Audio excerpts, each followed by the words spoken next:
all their stuff at I think like Best Buy or something, where the all the sharper image stuff went. But back when they still had their brick and mortar stores, and they used to, basically sell all kinds of stuff you didn't really need but look cool. Right. Like all the things that had the cool, like test buttons to press, and they do something. And a lot of fans, I think, like your Dyson fans, right? When they were going out of business. So I bought these headphones for I think like. They're like, at a list price of $150, which I'm pretty sure only one or two people ever paid. I got them for like a tenth of that, I think. It was like a 90% off sale. Did you buy up all the vacuum packed Trump steaks? Very nice. Yes, that's right. That's right. I'm only the best. Only the best. Clearance is my middle name.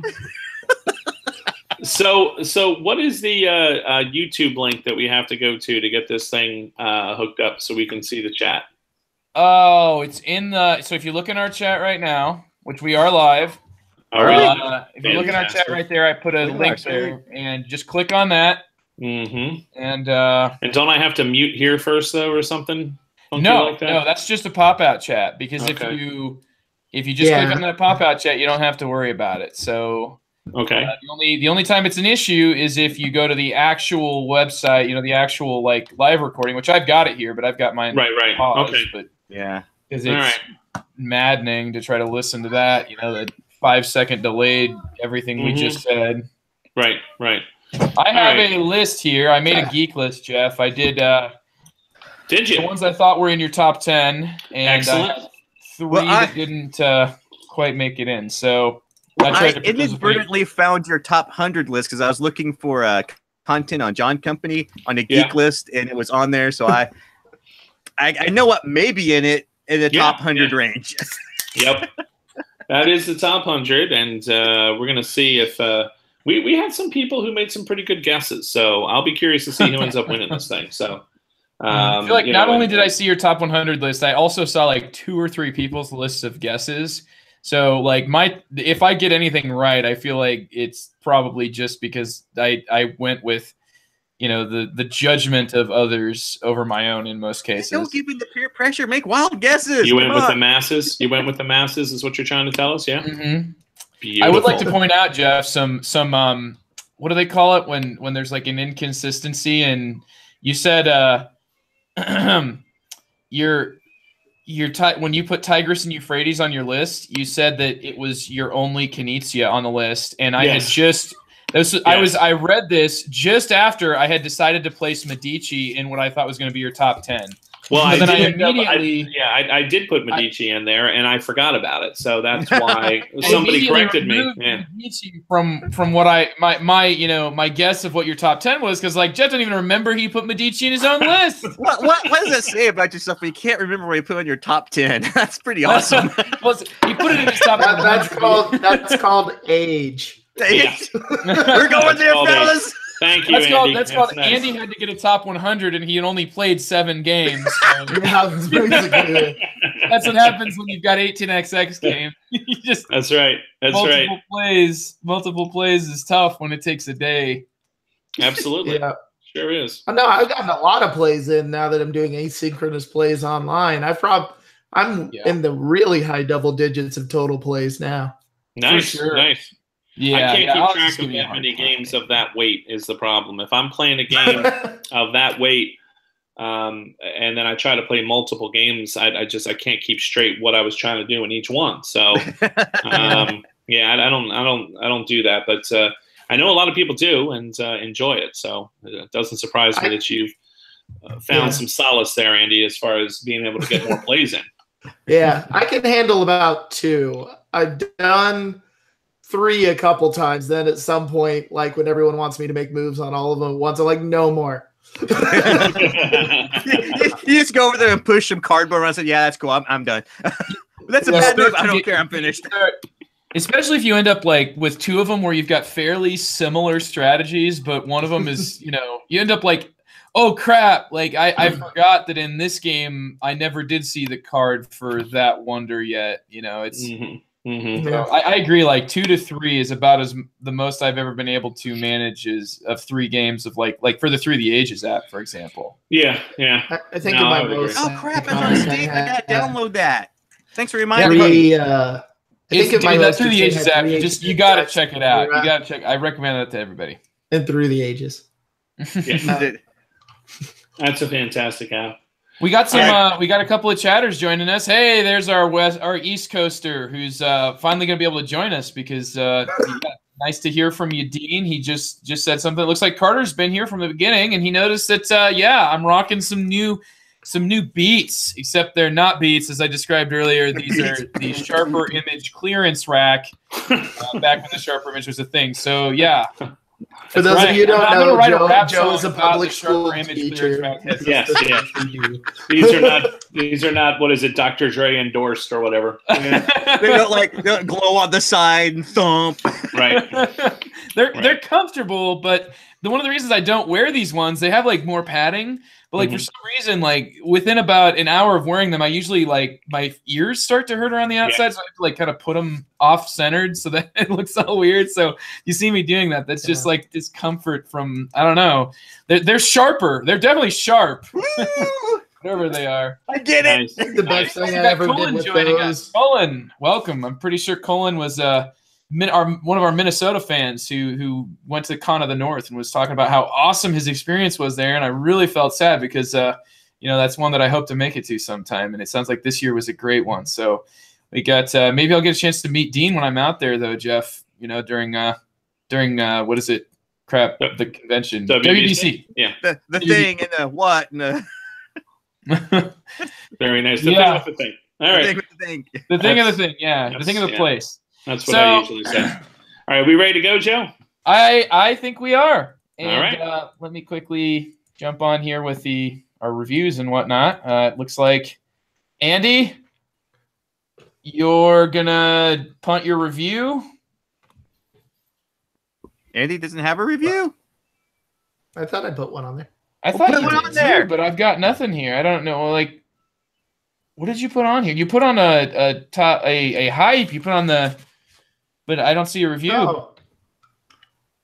Yeah. No, we got plenty. I'll punt. There's nothing I've played. The only thing I'd probably say is more Time of Crisis. So, yeah. Sure. All right. Well, and Trent was still doing Taekwondo when we went to go start. So that's what he's up to.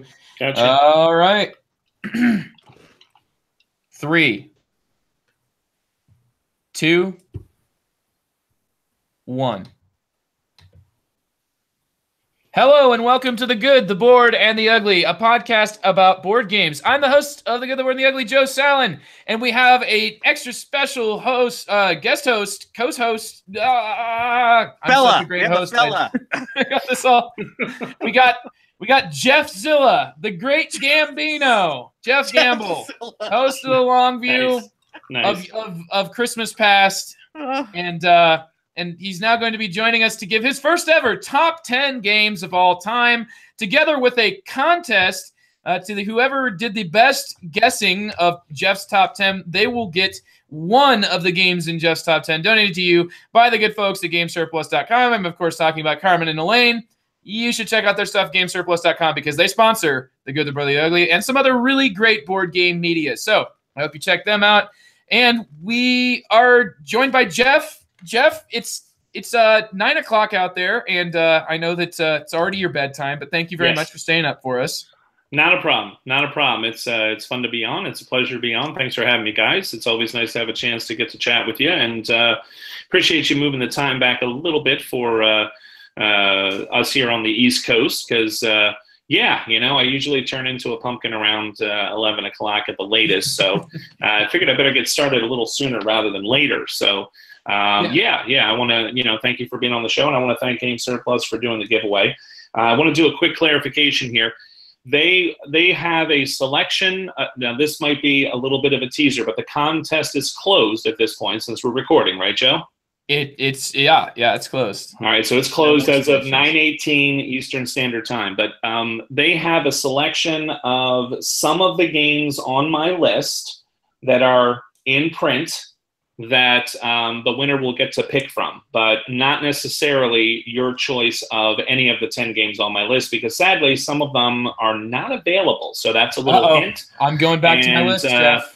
I just want to make sure that Carmen's not going to be getting some orders for certain games that he cannot fill. So I wanted to make sure that there was no misunderstanding there. Have a Geof Gambill exclusive edition of a game. Sign it. Paid by Andy. Right. Andy could do an awesome job. Andy would outdo the original production. Just be beautiful. All on chipboard too. Everything on chipboard. Cards on chipboard. Everything on chipboard. I found a new technique of layered paper that works even better. The rulebook will be chipboard. That's then like bound like one of those menus at a fancy restaurant. It'll just it'd be beautiful. You don't want to frame everything. Exactly. I really like this idea. We should do it. Yes, in the old world, and then I'll bind the rules in real human skin. Ooh. Nice. Oh boy! So by guys, Jeff was referring to not only me but a couple of other gents here that have been parts of the Good, the Bored, and the Ugly for a while. One of them, Andrew Dennison. How's it going, Andy? Pretty good. I'm on Easter break, so I don't have to get up early tomorrow. Yay! Nice. I have to go to teacher meetings. I hate you. We're both teachers, and you suck, Andy. That's right. You just suck. So Andrew Dennison, our resident train gamer, as well as TC Reed, who's wearing some Star Wars scrubs right there because he's driving in from work on the West Coast. Well done being the first guy to make it, even though you had the hardest window of time to make it to. Well done there, TC. How you doing? Well, I was so excited to hear Jeff's top 10. I just couldn't wait. You know, I had to make excuses to leave early. Like, sorry guys, you know. Nice. And I would like to. It seems now, according to the chat, that I am now officially the bad in the good, the bad. Nice. I think Andy has christened that. I'm gonna take it and run with it, guys. I'm gonna take it and run with it. Nice. Well, talking of our chat, we've got Colin, we've got Carter, we have got Dean, who is glad to have this Eastern Standard friendly time recording. We also have Norm up there in Saskatoon. Hey, so happy to hear, Norm, that Daniel is doing well. And that there was just a whole bunch of different regular, I won't say regular maintenance. That makes it sound like he's a car. Good grief. The regular, checkups and stuff like that. I was glad to hear that there was nothing. At least I hope everything's still great. We also have, it looks like Paul's there in our chat anyway. Thanks so much to everybody joining us in our chat. It's great to hear from you guys. I wonder how many of you participated in the contest for Jeff's top 10 and are on the edge of your seat wondering what is going to be coming.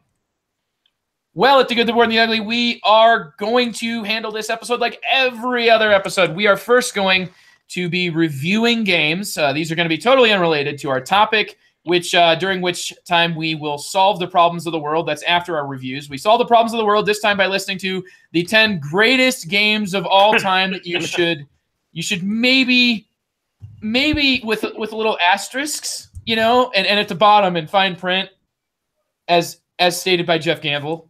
Then after we hear from Jeff about his top 10, we're going to then hype a few games on our way out the door. So let's jump into our reviews, and our guest goes first. Also, you'll get to rest your voice in between then and when you have to do all the talking for your top 10, Jeff. Tell us all about a heavy game that's been making quite a splash, designed by a female designer, which I thought was very interesting. And I'm looking forward to hear what you have to say about it, because I never had a chance to play it myself. So the game that I'm going to talk about tonight is the game Noria. This is a game that has come out from Stronghold Games here in the United States. It just hit, I'd say, main distribution, I don't know, about a week or so ago. This is designed by, I believe, Sophia Wagner. And she was apparently the winner of a board game design competition. And the art is by Michael Menzel. So, right away, it's going to look gorgeous, and it surely does. And at its heart, what this is it's a really interesting take on action selection and stock like kind of a stock market sort of a game and an economic game. So it kind of has this fanciful theme of, there's this whole civilization on these floating islands. I mean, you kind of think of like almost, Avatar, where, there's these floating islands and, instead of having these creatures flying around, and the natives of whatever the heck the name of that planet was. The Navi? Yeah, whoever they are. Anyway, the blue people. So now you have this kind of like civilization, and there's like, these cities on these floating islands, and there's these sort of beautiful kind of imagined sort of ships that with these kind of like, they look like sails, but they kind of fly through the air instead of on the ocean. And so it's really this kind of attractive kind of setting.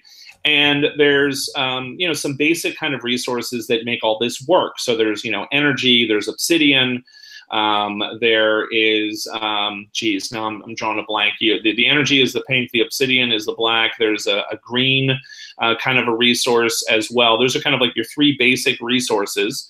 And then you have these sort of items that you can craft if you've built factories, and those factories will produce these items which are made from the raw materials. So once again, you've got, fairly standard sort of an idea of, I'm going to collect raw materials, I'm going to convert them into finished goods. I'm going to use those finished goods to then, do something else.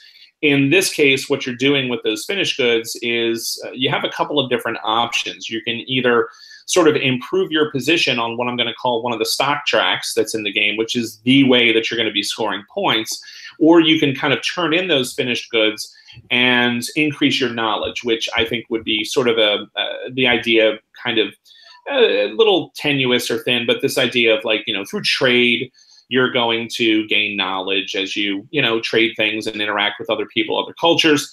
And so throughout the course of the game, you're going to be collecting these materials, you're going to be converting them, you're then going to be using them to improve your position while everybody else is competing with you.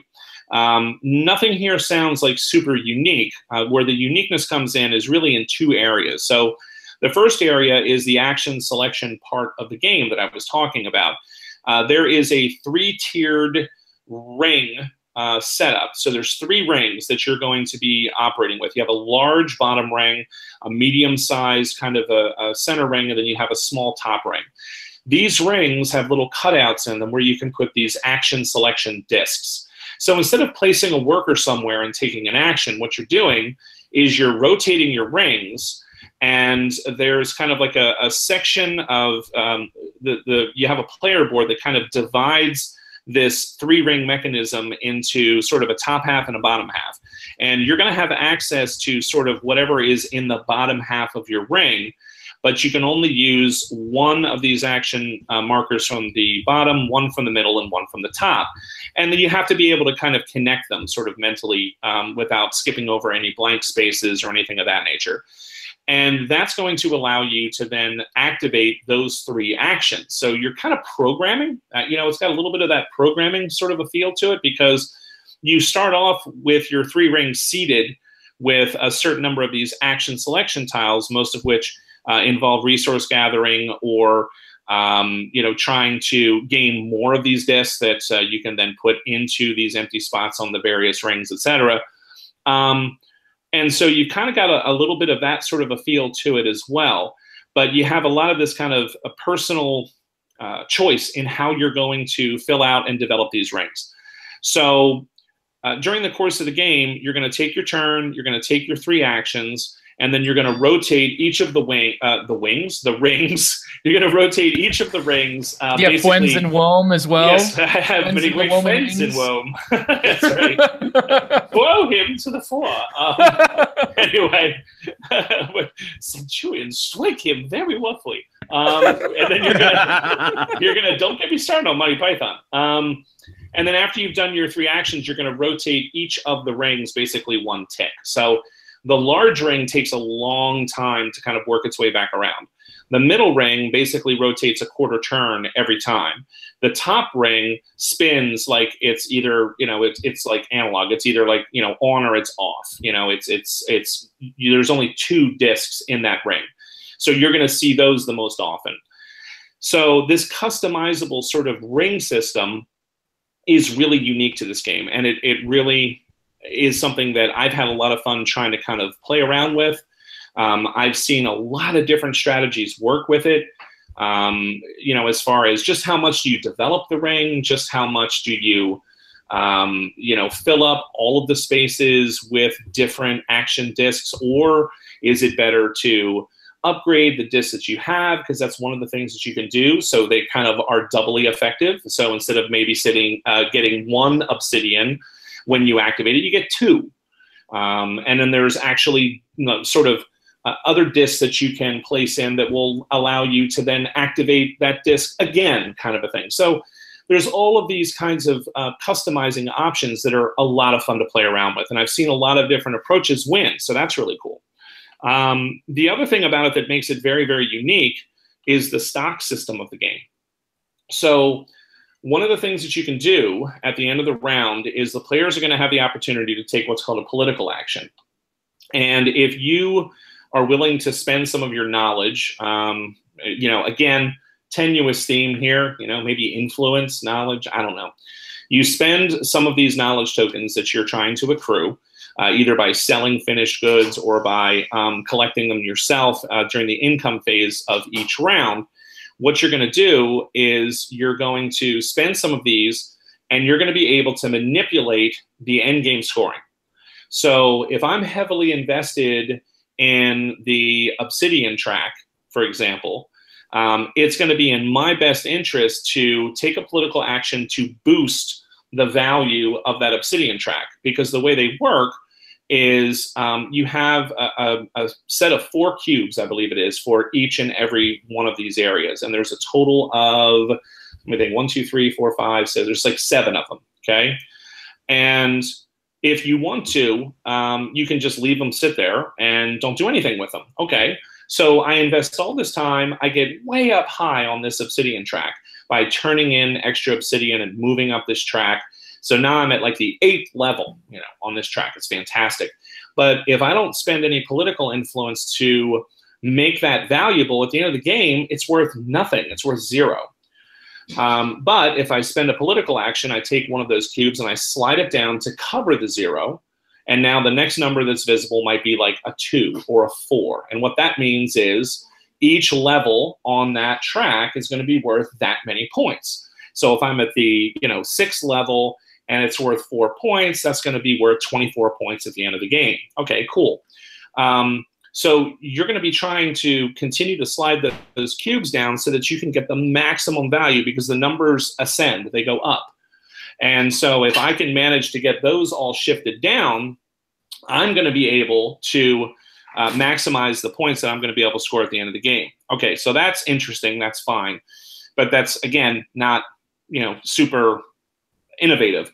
What is innovative is the fact that when you take a political action, you're going to have the opportunity to move 1 cube down on a track of your choice, and then you get to remove 1 from another track.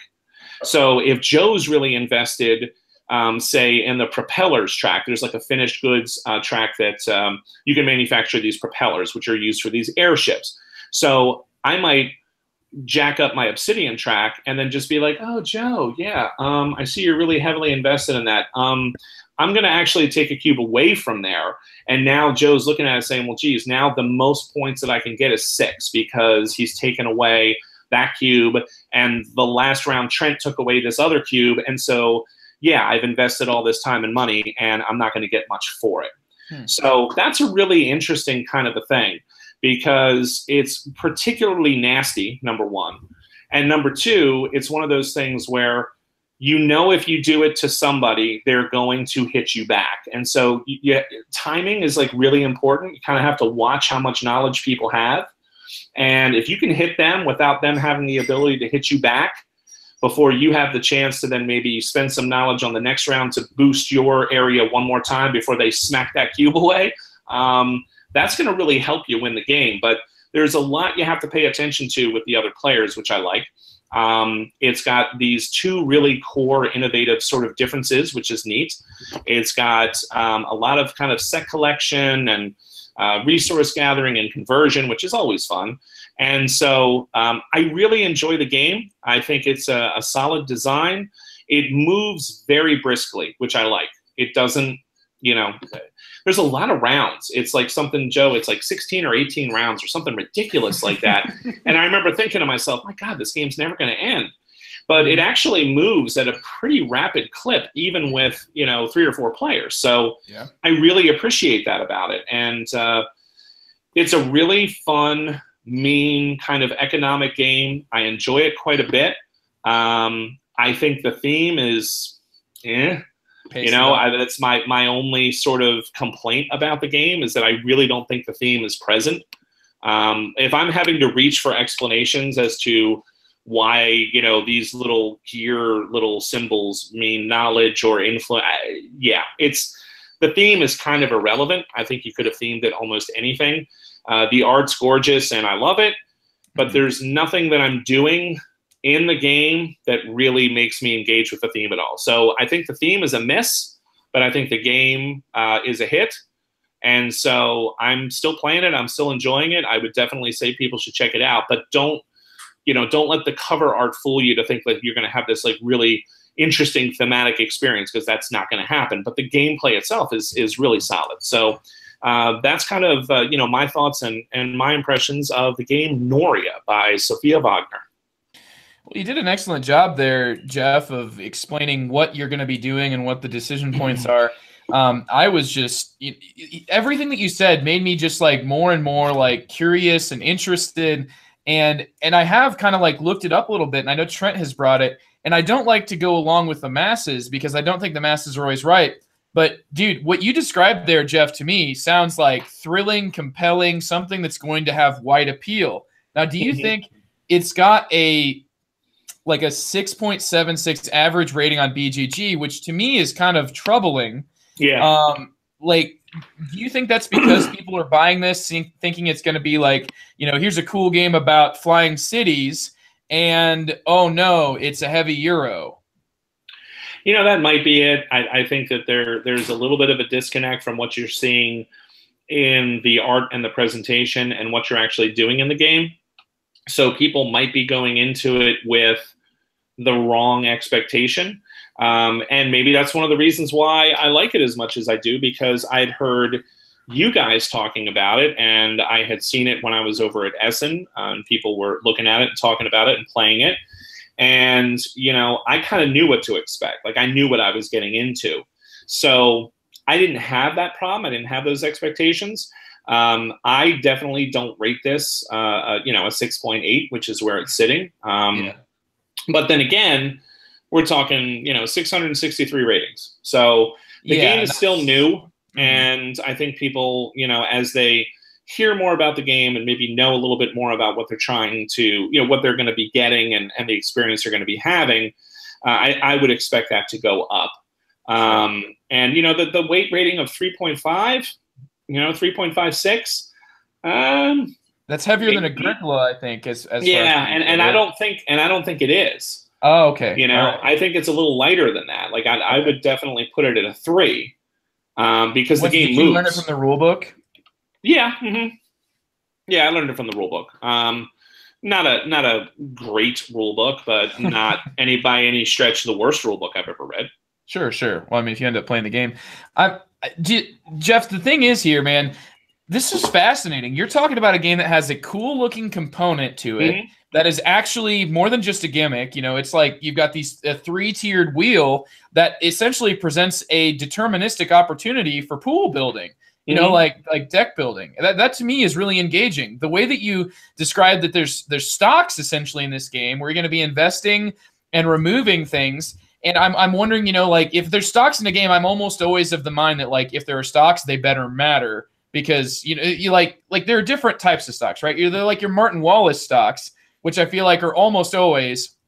I guess I shouldn't say almost always, because there's like Princes of the Renaissance where it's like real, to me, they're like real end game point stocks. But like a lot of times stocks are, like in Age of Steam, or in Steam, it's like you want to own all of your own stocks. The only reason they exist is essentially a way to finance yourself and then hopefully reacquire them. But then that's one system I enjoy. But if you're going to put in stocks where it's like shared ownership, that needs to matter, because there's been a few games where I felt like included that and it didn't really do much with it, which to me, stocks that don't do much you may as well not waste everybody's time teaching a complex stock mechanism. So maybe, I mean, I don't know, like, but everything you said though, like it made me think of like Mombasa, because you got these different companies, they're making different, like, you know, they're going to be worth different values at the end of the game, which is going to add to maybe some of your other scoring. Why is this game, I want to play it. I really want to try it. I'm super, super interested. So I don't know. And it looks beautiful. It looks absolutely beautiful. Yeah. So yeah, it's a little fiddly. There's like a little player board that you kind of have in front of you. It's like a strip. And on one side of the strip, you're going to kind of line up all of the ships that you acquire, because these ships that correspond to the resource colors are going to help you gain more resources. Like the game ramps up for sure. You know, you start off just getting a few things here, a few things there. By the end of the game, low too. Yeah, you have an embarrassment of riches. And you know, your customization will pay off. You know what I mean? And so I would definitely say those stock tracks matter. And what matters more is trying to find a way to latch on with players who are going to do some of the heavy lifting for you when it comes to moving that stock value, and also shielding yourself by being involved with other people. It's definitely a live together, die alone kind of a thing. Okay. But at the same time, you do have to branch out somewhere on your own, or you're all going to end up with the same score. So there's that kind of risk that you have to kind of factor in. And that's where I really find that knowledge counting is like key. You know, that the idea of keeping track of who's going to be able to manipulate what. So is the system, because of what you said there, is the system then kind of maybe vulnerable towards just players drafting other players and ending up with the same score? The system certainly could be vulnerable to that, with the exception of one really interesting and I think clever rule that was added, which is if you are on the same track as somebody, the same stock track, let's say, we're just going to call them stock tracks, and you are behind a player, it costs you more to advance in that track. If you're behind two players, it costs you even more. Oh, that's cool. So that's cool. It's a really nice way of making sure that you don't just sit there and then at the very end up jumps the devil and you pop up and you're like, haha, I got the same as you, or haha, I got more, because you might not be able to do that, especially if you let too many other people get ahead of you. So I thought that was a really clever rule that she included in the design that kind of addresses that issue. At least I think so, you know, from what you're talking about. Yeah. Well, does anybody else have any comments? I know I've kind of dominated the discussion here for Noria. All right, guys. Nope. Thanks, Geof. That was Noria by Sofia Wagner, however you say it. I'm now going to talk about The Little Prince, Make Me a Planet, which for all of our listeners out there that are enjoying the audio podcast, I have a copy of right here that you can't see. So, but I will try to describe it for you as best I can. The Little Prince, Make Me a Planet is a drafting game that is essentially, imagine a drafting game where everybody is drafting one hand at the same time, and the first person to go gets to choose the next person that gets to draft, and so on. And then whoever goes last gets no choice. They just get stuck with a tile, but then they get to go first next time, and that actually allows them to choose which types of tiles to draft.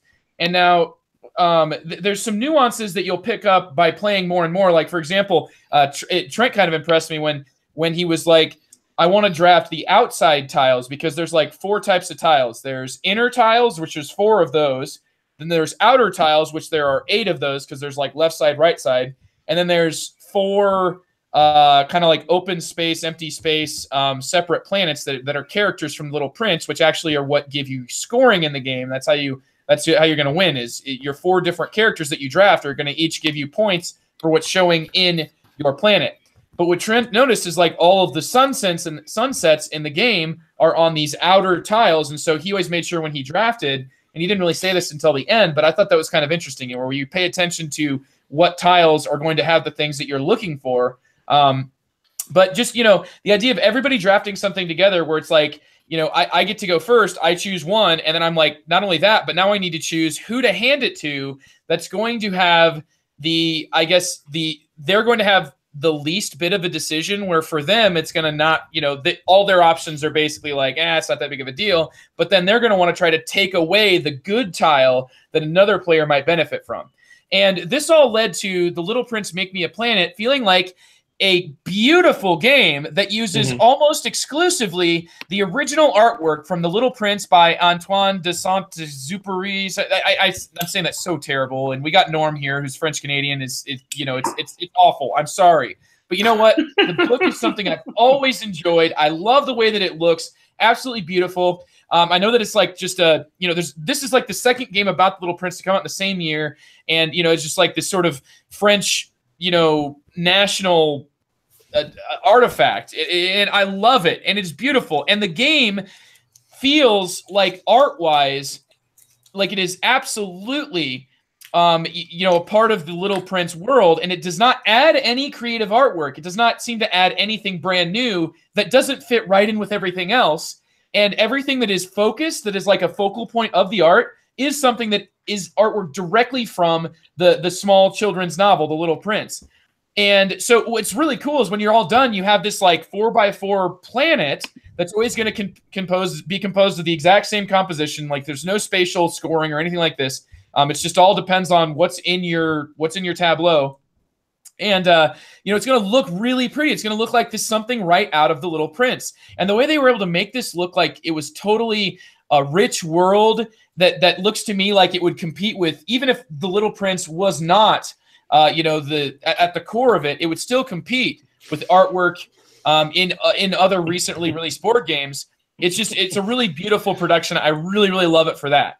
And my dad, who I got a chance to play with this last weekend, just was drawn immediately to the fact that it's The Little Prince, and he played it. He liked it so much he played it a second time because it is very easy to grasp. It's just a really simple drafting game where the big difference is that you're all drafting one hand and you get to choose who goes next. The person choosing makes the choice of tile and then chooses who goes next. And so it just, to me, I thought the game was absolutely, it belonged in my collection.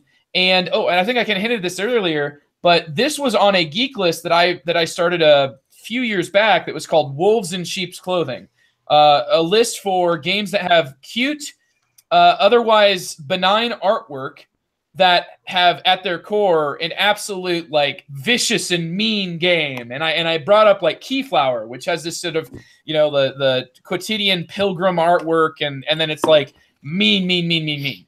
And they said, Little Prince Make Me a Planet is that way because it's like hate drafting, the hate drafting game. Take everything else out, just make it hate drafting. There are baobab tree tiles in this game. If you get 3 of them in your tableau at any time, you have to flip all of the tiles. All those tiles flip upside down, and guess what they're worth? Pretty much nothing. All the icons that were on them are now null. And unless you have a specific tile, the drunk guy that scores for those flipped upside down tiles, you get no points for them. So I mean, it's like you can literally set up and orchestrate a round because there is copious amounts of baobab tree tiles in this game.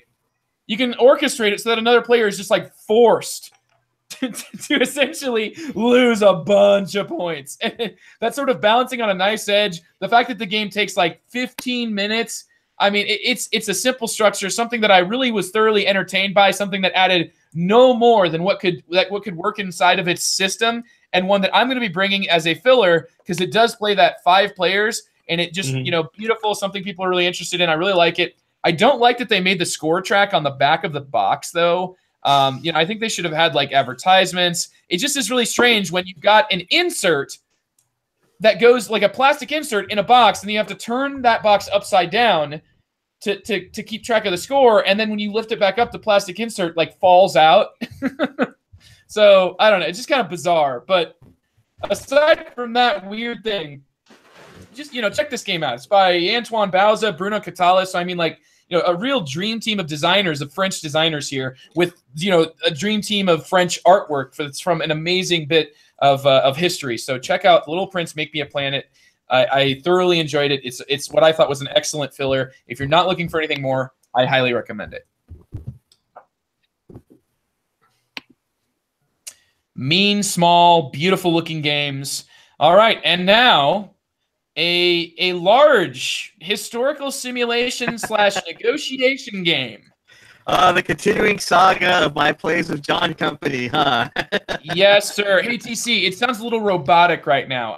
This happened kind of towards the end of our last episode, and I want to make sure that hopefully you can. I don't know what's changed since we started till now. The microphone's kind of breaking up a little bit. Mine? Yeah. Yes. It's coming through like robotic. It's like a garbled. That good? No. Nope. There's some crackle in the background. How's that? Is that any better? That's better. Yes, that fixed it. 100% fixed it. Whatever you did, fixed it 100%. Well, every time I start up, I gotta make sure the playtest sounds on studio on the settings, and sometimes my daughter gets on Skype and stuff and changes settings. So just give me sound good reminder, now, dude. I could go back. All right, we're just gonna do a few seconds of silence so I can hopefully see this, and that way I can just see it from the editing chair. Right. 3, 2, 1. Don't you love live recordings? Everybody there joining us in the chat. Yeah. TC is going to be telling you more about John Company. He has a whole new twist to put on it. His new gaming obsession. It's not Time of Crisis anymore. Now it's John Company. Well, it's not Time of Crisis till the expansion comes out, which we will get to in the hype section. So that is a sneak preview there. That's incoming. I've also noticed in chat there's been a lot of talk of Liberty or Death. I just want to say in our recent plays of John Company, we have been having a lot of time getting the procedure down on it, and I had remembered that my copy of Liberty or Death had a bunch of extra components in it, and we've been using the Queen peg to keep track of all the company actions in John Company, which if you bought Liberty or Death, you should have an extra copy of. So this works great to keep track of all the actions, and it's highly thematic. Check it out. Yay. Nice. Anyway, on to John Company. We, this game has really hit our game group really well. And I think I'm on my 7th or 8th play of this, and we are just barely scratching the surface. And recently we finally felt brave enough to hit another scenario, which is the post-monopoly phase of John Company, where you get to run your own individual company after the monopoly breaks up. We've played that once. We're going to try playing it again tomorrow. And from the one playthrough I had of this, I can safely say that this fixes a lot of the complaints I had with the earlier gameplays in the early Company, because one of the biggest critiques I've seen of this game, that I've seen in posts and everything, is that it's too random scoring. All right, you have to get a guy in an executive office, and you have to roll a dice. If you never get out and you get unlucky rolls, you're stuck with a whole bunch of money that you can't spend to get victory points, and you lose the game. What the post-monopoly phase of this game does is it gives your own individual company to invest in. So if you happen to be in that, and you have, like, I don't know, 13 pounds or whatever the monetary value is, you can actually invest that in your own company and start raking in the profit and scoring victory points. I ended up scoring an extra 17 victory points at the end of that game with my own company during the last scoring round. It is phenomenal. I really think that this game is going to take off at 5 or 6 players at the full scenario campaign on this thing. Now, that's a heavy lift to try to find 5 or 6 players who are familiar enough with this game, who are willing to put the time in a full campaign. And that's even assuming that people are still invested in seeing this company succeed. Because I really think that once you get an understanding of how individual company works, that's a big incentive to keep the company going until this post-monopoly phase hits. We have a board game convention this weekend coming up. I am going to try my darndest to get 5 or 6 people together on this thing. I'm going to do like 4 plays of this, to do a learning, a early company, a late company, and do a campaign. But my gut's telling me that this game is really going to sing at a minimum of 5 or 6 players at a full campaign setting. I'll report back when I actually try this. I'm sure we will be able to hit this in another month. But wow. And I've also been really thinking about what it is about this game that's hitting. And I just wanted to open this up to you guys, because by all intents and purposes, this game should not be working. I have never seen a game where an elephant can absolutely wreak havoc and upend a game as much as this game does. I mean, die rolls can destroy this thing, and you are just all going down at the same time. But we are really enjoying this. We are really rolling with it, and it really seems to me it's a game. It's like an older style game. It's a game that, you know, it's a very, I wouldn't say it's a fragile game. It's a. Well, just so our listeners understand, the elephant in the room. Oh, the elephant is the. It marches around each province in India and triggers an event. It could go. It's sort of like the. Yeah, it would be like the sort of resolution, like almost an event phase. So think like, in Time of Crisis, you roll to see which barbarians, for the most part, which barbarians. And in John Company, instead, you sort of are rolling to see what exactly happens to the political climate of India and, different areas. Would you agree with that, Andy? I mean, Andy's the big one in our group that I think would be able to answer your question, TC, about like why does this game work? Because I kind of and then like understand. You could even like there's like if whether it's like in balance or in I mean if the events are in chaos, you're gonna roll 2 dice and take the highest die, and it's really going to mess things up. And then if it like the elephant may do different things. It may, if it's like a dominant territory, it may go to the next one, the lowest one, and this thing's flying all over the place. You can predict it, but good luck. Yeah. The next shirt I want my wife to make for me is like a picture with the elephant on the front of the shirt, and underneath it says, "It's trying to kill me." I don't know. No, I really like this game. The one that blew my mind when I heard Cole, I listened to an interview on another podcast, and like he said something along the lines of he intended John Company to be one of like 3 games that would all sync together. So like you would do this, then you would go play John Company, and then the money from John Company would go to the wives of John Company who are trying to spend it in England to become nobles. As soon as I saw it, I got on Twitter. I'm like, these have to be made, or I will kidnap you and hold you in my basement until they are. I'm just trying to figure out why this game is hitting as hard as it is, because it is a very unforgiving game. I mean, there's a legitimate strategy in this game where you can leverage the most inexperienced player and get your way, destroy the company, and win the game. That is a legitimate strategy in this game you can execute if you want to pull it off. Yeah. I think it's kind of the semi-cooperative nature of it. It lulls people in thinking we're all going to be happy, friendly, and run a company. Until the first time Trent's playing, and he's like, "Oh, you have that family that if you have 2 riders, you get $2 or whatever." I'm promoting all your guys out. I'm promoting your people out of there. You're out of there. Yeah. It's hard to explain. I'm really hoping to play this more to actually try to figure out where this is all settling and why it's all working so well. But I think Geof, I was even looking at your comments on this one, saying that this. The first thing your comment was, "I hope I'm playing it right," and the second comment was, "This thing shouldn't work, but it is." And I was really thinking about that, going, in a lot of ways, Geof, you are right in that this thing shouldn't be working, but man, you get on this thing and it is just having the ride of your life on it. I'm not really sure. Sierra Madre games. yeah, for sure. Games like Greenlands or Neanderthal or whatever. Yeah, I mean, I kind of echo a lot of what TC says about this. I'm not exactly sure why it works. I'm still not completely convinced I'm playing it right, but we are having a heck of a good time. In the times that I've had the opportunity to play it, and I really enjoy the competitive cooperative thing. And I think there's something to that, Andy. I don't even know that it's so much lulling you into a false sense of, we're all going to work together and be happy, but it's that sort of opportunism that's very thematic.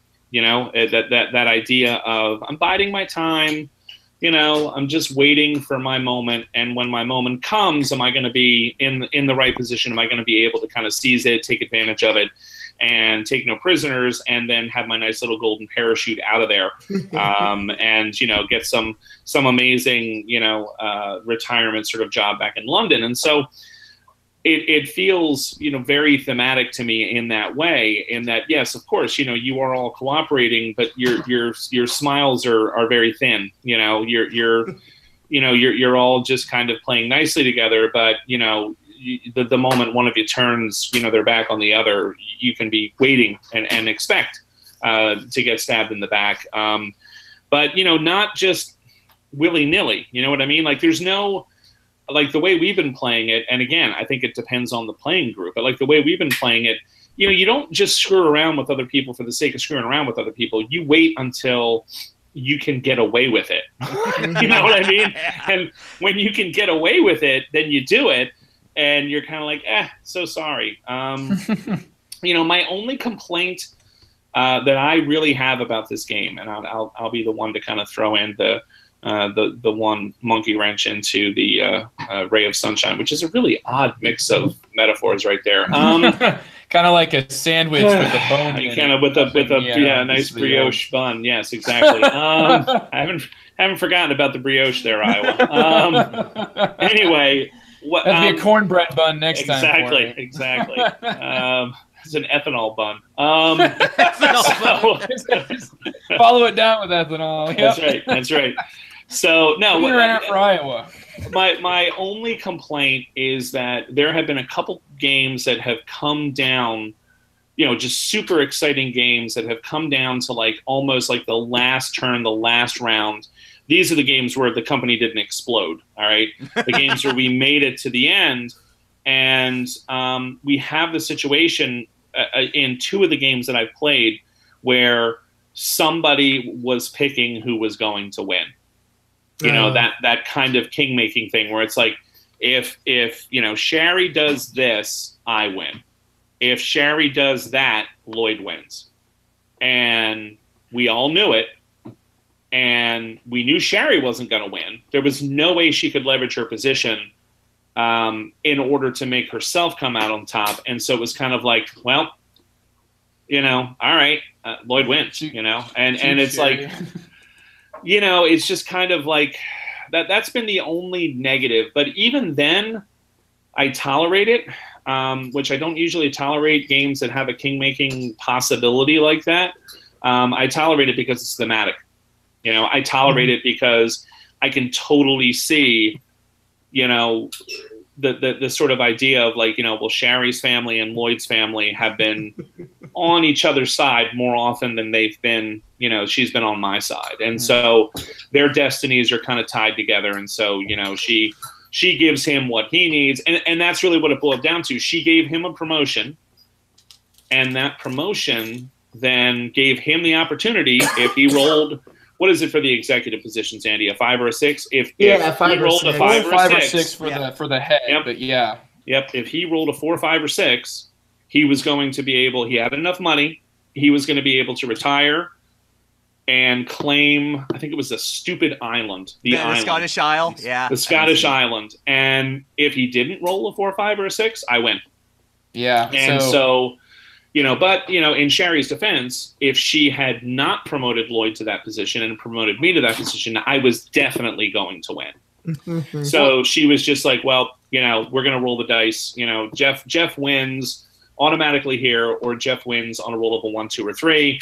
We're going to see if, I can give Lloyd a shot to snake it away. And he did, So again, that's a little bit less. I would say that I could see why she'd do that, though, because I feel like if she just gives you the game, then that straight up feels like she's giving you the game. Whereas if she leaves it up to chance, essentially what she did was leave it to a coin flip. And that's kind of the same thing that happened in our game, only I was in the position where I had not been giving, like, the reason that it's funny, the reason Trent ended up winning our game was because he was in the worst spot. He was in a worse spot than me, which Andy had to give like he had to put somebody in charge of the company, and that person ended up like just essentially getting totally screwed because we knew the company was going to die. Right. And so like I ended up in charge of the company, ended up losing so many points that it put me below Trent. Had I just at that moment been like, hey Andy, here, take one of my favors. All right, now it's even. now it's even, put Trent in charge.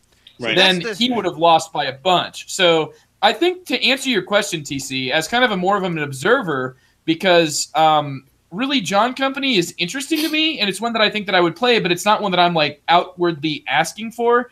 I think what it's doing is it's marrying together these two different sort of Sierra Madre games, if you will, realms, where it's like I feel like there's this sort of the PAX series to me is like one you really sink your teeth into, and most of the other stuff that's put out by Phil Eklund and Sierra Madre Games is like, here's a historical simulation like Greenland or something, and what can happen in Greenland is something you can't really take seriously because you end up getting punched so hard at the beginning of the game that it's just like, we're just all playing this for simulation. Whereas in John Company, when it happens, it's always like little degrees that you're getting punched or that you're not getting opportunities, and it feels like there's always still rays of hope where the randomness can then maybe, like even out in the end. So it's like kind of marrying together that sort of everybody is still enjoying it for the simulation, and they're not moving away from that sphere that people really appreciate Greenland and Neanderthal for.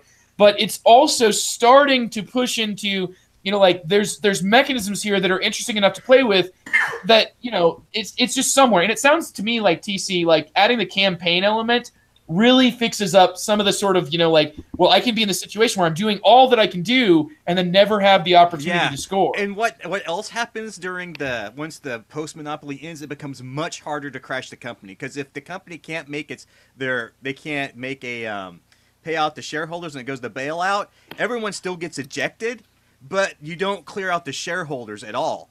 So the company is still going to be chugging along, but you can buy out somebody else's company. And the way that works, which is really interesting, is like if you're starved for money on your own company, you can open up shares. You're like, hey, I'm going to open up 30% shares of this company, start an open bid. You guys can get in on it, and I'll take the best offer. But if you have like multiple people, like say one person has 30%, another person has 20, another person has 20, one person can say, hey, what would it take for me to buy out everyone else in this company so I can take control of it away from the person who's running it, and I run it instead, and the person who did run it still maintains whatever share they have left. So you're not crashing the company during this phase of the game because it becomes really difficult to. What you're trying to do is maneuver so you can buy out other people's companies out from underneath them so they don't score these points at the end of the game. It really changed the dynamic up of the game quite a bit, and it's almost like getting the rug yanked out from underneath you once you go to this phase of the game. It's very, very intriguing, and I am really looking forward to playing more games of this scenario and then get the full campaign game going. Very, very cool. All right, well, that was the review section of this episode of The Good, the Bored, and the Ugly. We have Andy, who's punting his review until next week, but he will be giving a hype, whereas I'm punting my hype. Yes, it's good. No, it's dead. It's out of bounds. Yeah. 55-yard punt. No, well done, Andy. He hit the upright. No, he hit the upright. There was like right. Done. There's nothing quite like that sound, is there? Apparently, Philadelphia football involves punting for extra points. Oh man! Hey, you can say whatever you want, my brother, but we are the champions. So heck with you. Congratulations! Yes, you and Carmen, you deserve it. You deserve it. You just got to change the rules a little bit, and you can win. Oh, shut up! So full of nonsense. Speaking of full of nonsense, we're going to be doing Geof Gambill's top 10 of all time. Thanks for the transition there, Geof. There you go. You're just feeding me, man. Spoon feeding me. I did. I did. It's probably because I'm having lots of fun drinking this. Okay. You need that. This is my new best friend. Okay. This is something called Old Camp. Is that peach pecan? Is that what I'm saying? Peach pecan bourbon. It's amazing. Peach pecan bourbon. It's amazing. That's right. No, not pecan. Pecan. Anyway. Pecan pie. I say pecan. That's right. Anyway. That sounds like something I would have drank in college. Oh my God, it's so amazing. It's amazing. Who wrote Go Patriots? No. No. I say no. Board Game Trucker, bad. That's what I'm saying. In the comments section. Yeah, I'm talking to you. Board Game Trucker says Go Patriots. Bad. All right. Anyway, all right. So, Geof, yes. Let's talk some games here. Let's go ahead and get started. Is there any prefacing you'd like to do? I mean, yes. Geof put together a top 100 games of all time, and so you had a pool to draw from when doing, when doing your competition here for whoever had the most accurate guessing of Geof Gambill's top 10 of all time. In those top 100 games, is there any specific current that you started to notice, and maybe like what is it that you looked at when you were looking at those 100 games and what rose to the top? What distinguished these games for you?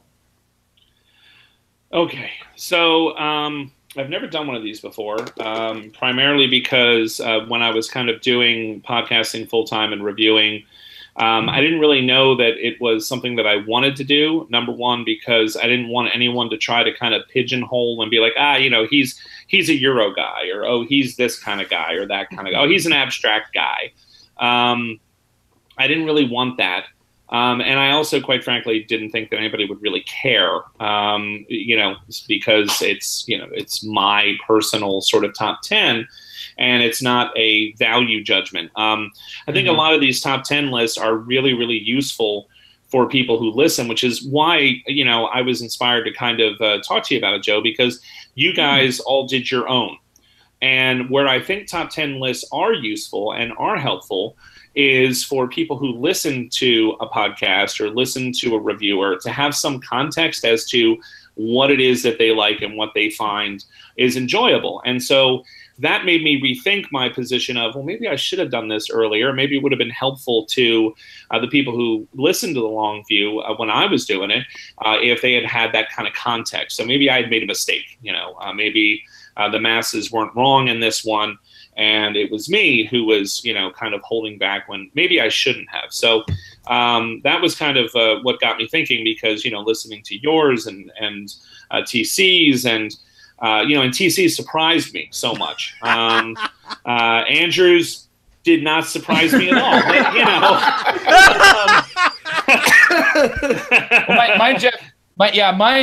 Mine might not have surprised you. Mine was going to be this week. So we're going to look at mine next week. But I've got there's enough of me swimming around out there, and I've done ones in the past. So and I'm excited for yours. I mean, it was really kind of. It was kind of cool to think about. So the daunting part for me was the fact that, I don't know, when I looked it up on BGG, it said something like I've played or owned 1,200 games, and it's like, oh my God, that's kind of exciting and depressing all at the same time. And I had to try to winnow it down in some way, and there was no way that I was going to be able to winnow it down to a top 10. So I'm like, well, I'm going to do a top 100, and that's when I decided to do the geek list. And so my methodology for this, if anybody is interested in that, is all that I did was I had to figure out how I was going to do it. And the way I did it was, if I assume that time is not a problem, and that I have exactly as many players who are enthusiastically willing to play this game as I would want, what games am I going to reach for? What are the games I'm going to be like, I want to play that? And that really helped me, because I was able to kind of go through the catalog that, is the sort of collection list of what I've owned, what I've previously owned, and games that I've played, and be able to kind of go through and be like, just scanning through pages, like, yep, that one, that one, that one. And it was interesting, because by the time I was done, I had 94. And I was like, okay, well, that's pretty close. And so I went through a second pass and kind of filled it out and rounded it out.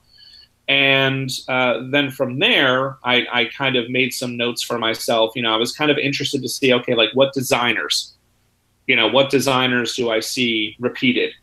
And I was a little surprised by that. And then, I kind of kept sifting through it, and then using that same methodology, I just started going through the list and saying, okay, so, what games would I reach for if I had, people who were willing to play whatever it was that I wanted, and I, didn't have to worry about whether, it was something that they wanted to play or if we had enough time.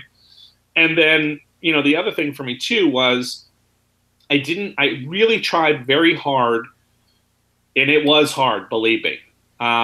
I tried very hard to resist the pull to be like, ooh, you know, do I have a train game?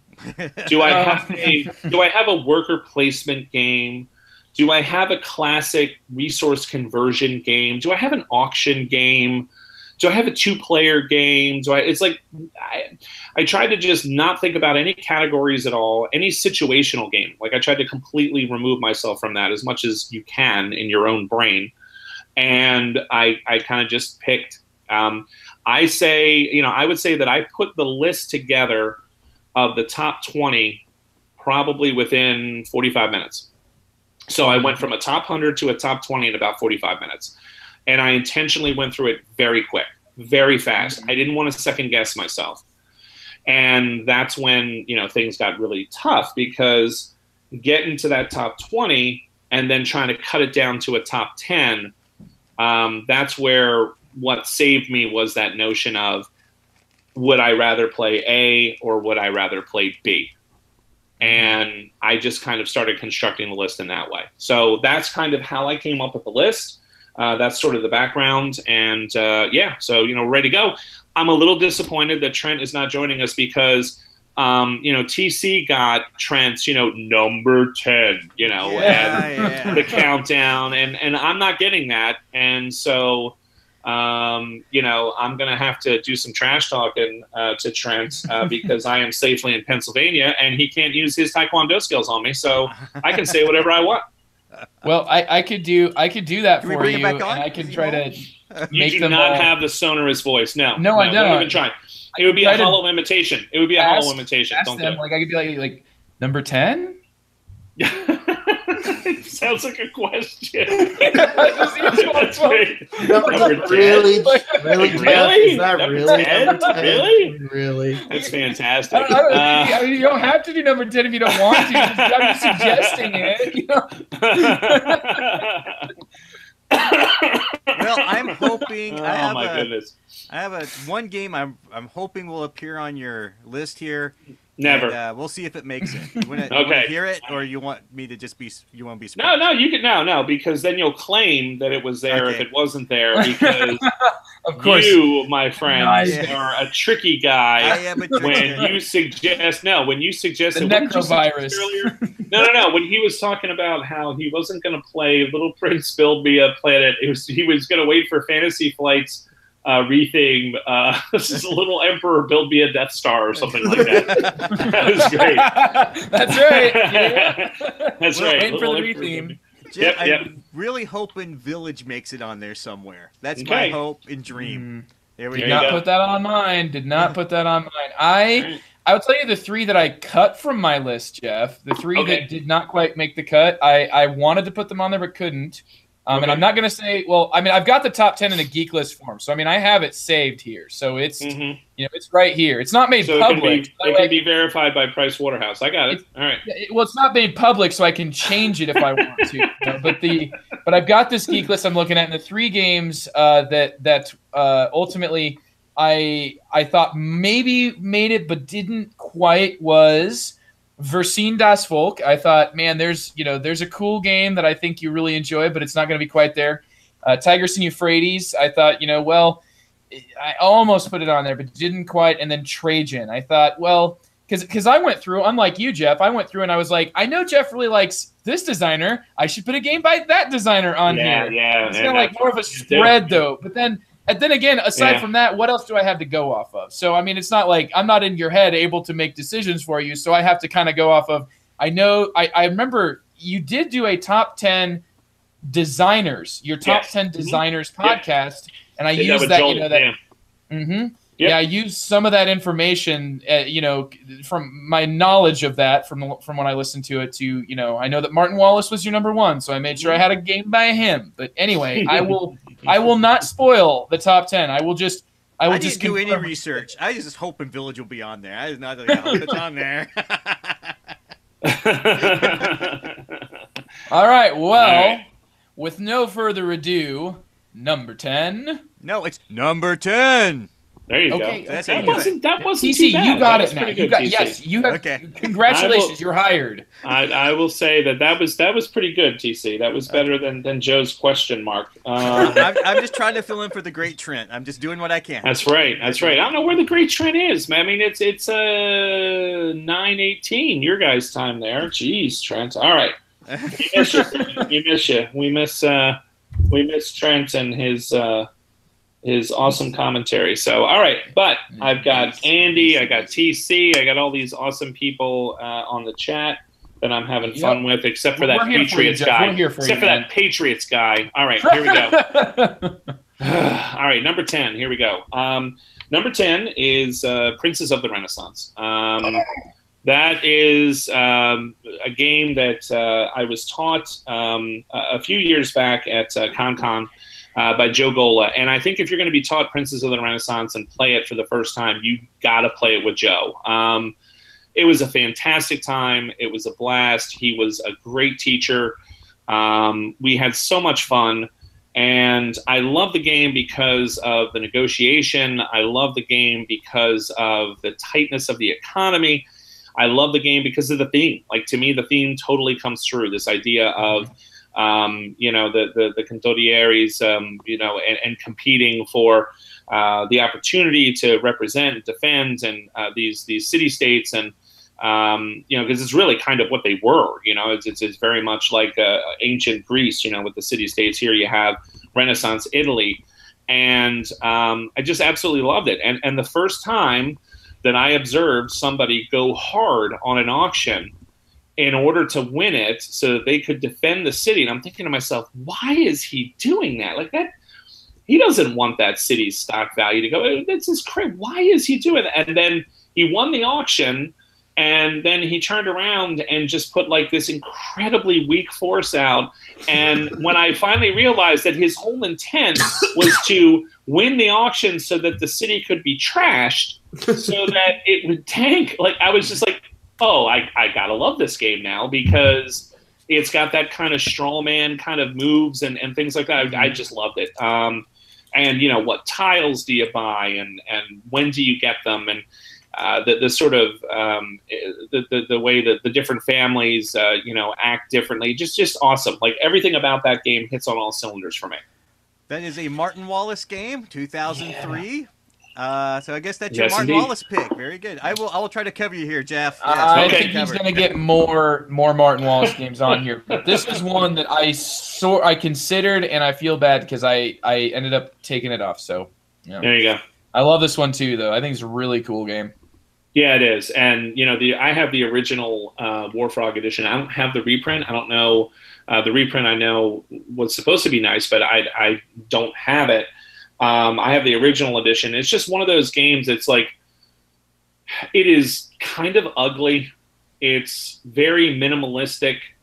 It's just some cardboard tiles and this little mat board, and there's nothing special looking about it at all. And in this day and age, when we're looking at games like Scythe and these amazingly beautiful games and these beautiful production values, and when it's coupled with a great game, it's amazing. But when it's not, it's like, it reminds me of the fact that you can have something that doesn't look special, but it can be special. And so that's another reason why this game kind of like called out to me. It's like, hey, pick me. Yes, substance over style. I get that, substance over style, and I totally 100% agree. Yeah, here that you get a lot out of what might not look like much. Exactly. Yeah.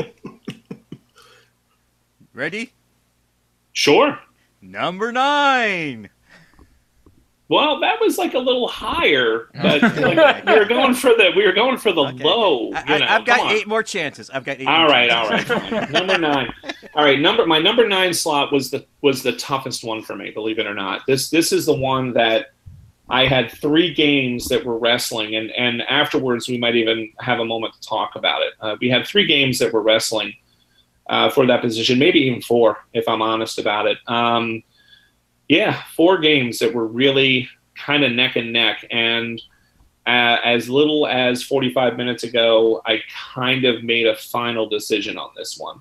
And this one ends up being This one ends up being A Study in Emerald, first edition.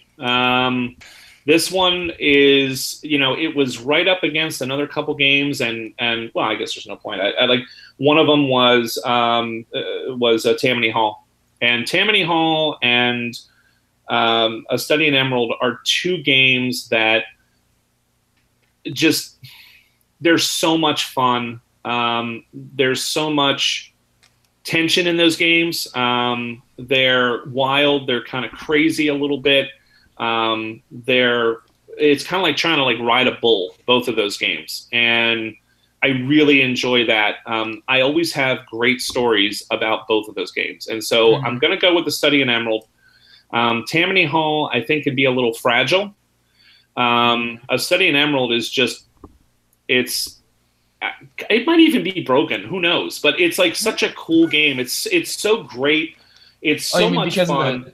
Because of the hidden just stuff. The hidden traders stuff doesn't work that much. Yeah, it kind of does. It kind of doesn't.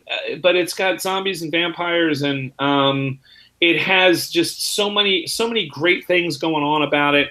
The theme kind of oddly and weirdly shines through. And this is a game that I shouldn't like because I'm not really a Cthulhu fan. Don't care about Cthulhu. Like Martin Wallace just kickstarted this Australia game or something, and I'm not backing it because I really don't care about Cthulhu. Like, I would never have even picked up this game if it hadn't have been for a guy by the name of Kurt Runco, who brought it over and we played it. He had like a print and play copy of it before it was released.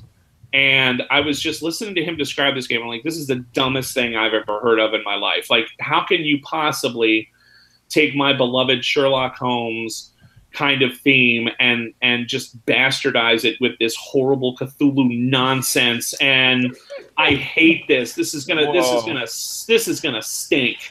And we started playing it, and about halfway through, I realized I was having a fantastic time. And then 3/4 of the way through, I'm like biting my nails and I'm trying to figure out, okay, this is going really well. I think I got a shot, but this guy over here, Jim is dragging me down. We're going to lose just because Jim can't get his act together. So I got to help Jim to get his score up, because if he ends up being, there's just so much going on in this game. And there's just always these great moments. And one of the things that I was really surprised by as I made this list was how many of my top 10 games are all about that. They're all about memorable things that I still talk about with people or with friends or people that I was playing with years later. Mm-hmm. And so those kinds of games ended up kind of rising to the top in a very unexpected way for me. So I would say that Study in Emerald would be my number 9. Well, I think Martin Wallace game published in 2015, which does have a second edition. And for me, this is the definition of a sandbox game, because there are tokens you may not even use. Nope. I mean, there are things you will not even see that will pop up in another game. You're like, what's that? Right. Holy what cow. Is that? Yeah. Never seen that before. Yep. Yeah. Mm-hmm.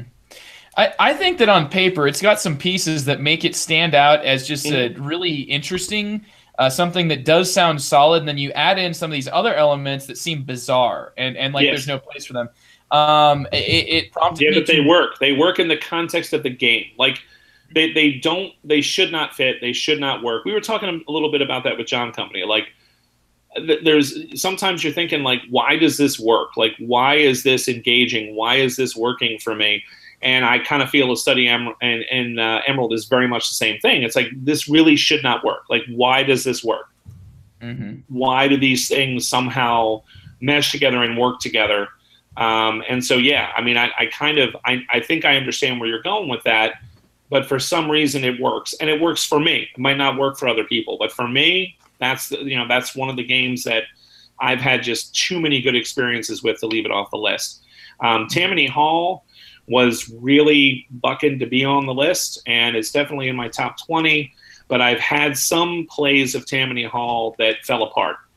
And, where it just, their runaway leader, and people didn't really understand the fragility of that game. and how to manage that game, and it kind of sucks some of the fun out of it if people don't kind of grasp or intuit what it is that you need to do and how to play that game well. So what to compete with, because if you don't, it really is like players determine the value of cards in essentially a deck building game by having it be essentially 9 simultaneous auctions for cards that you're going to add to your deck. So that, I mean, just on paper that sounds cool, but it also kind of requires a certain amount of competence from players. You know, being able to assess what's worth the most and what's going to be the best for them in their situation. But you do have a little bit of players being able to sort of coach other players, and there's a necessity for that because you do have this crazy, you know, you can end up winning the game, and then because there's a player on your team that lost, you now lose so many points that it's tough to tough to come away with it. So it's just really fascinating, unique, and it's cool that you put it on here, Geof. But now I'm just wishing I put all the Martin Wallace games on your list. On your top 10. I would also like to say, if you have not read the short story this is based on by Neil Gaiman, you're doing yourself a great disservice. It's fantastic. It is, it's really very, very cool. And it made me read, like I was saying, this prompted me to read that story, which is only like 10 pages, and it's like it's very readily available online. So I mean, if you haven't read it and you're listening to this, totally just read it when you get home before you go to bed. It is a perfect read for that. You know, it's really, really cool. I'm glad this is on your list, Geof, because I want to keep playing this with you.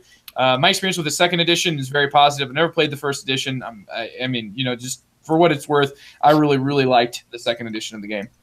Right. And I know that there's a lot of people who prefer that, but I still kind of prefer the first edition. So maybe one of these days when we get together at WBC, I'll bring my first edition and we'll take a run at that, and we'll see what you think of that. Have you had a chance to play that one? Oh, I have. I own the first edition. I bought it for my wife. It kind of went over not so well the first time because we were expecting Sherlock Holmes consulting. But once we realized it was like I don't know what you'd call it. It's like you're actually trying to sabotage things. It was very, very. It's like an anarchy game that then got Sherlock Holmes and Cthulhu added to it to try to make it sell. Because Wallace was like, nobody's going to want to play a game about being an anarchist. This is like it's almost like borderline treason. And then so he makes it. You know, he makes the royalty the bad guys, and that sort of just. It makes the theme work. It really does. It really does. It's a weird. I don't feel so bad assassinating Cthulhu monsters. I mean, it goes a long way. The theme does. Yep. Ready to move on? Sure. There we go. Number 8. Yes. Number 8. All right. Number 8 is going to be a little bit of a tough call again too, but only in which one do I choose? So I'm going with Fire in the Lake. You could probably put any of the coin games in here. Cuba Libre was the one that was kind of in there as my placeholder because Cuba Libre is the first one that I played. Absolutely, you know, if you don't count Labyrinth, which is kind of like a precursor almost. And Cuba Libre I absolutely love. I still own it. I still play it. It's the one that I always bust out when I'm trying to teach the system to new players. It's tight. It's quick. But I have a sort of a soft spot for Fire in the Lake because of my stepdad and his experiences in Vietnam. And I've just really enjoyed looking at that game, playing the different factions, trying to wrap my head around how to play the different factions in that game. And, you know, the theme coming through. And I think another reason that Fire in the Lake might have risen to the top, there's two things. Number one, I really enjoy all 4 factions. I find in a lot of coin games, there's usually 1 or 2 that I really like playing.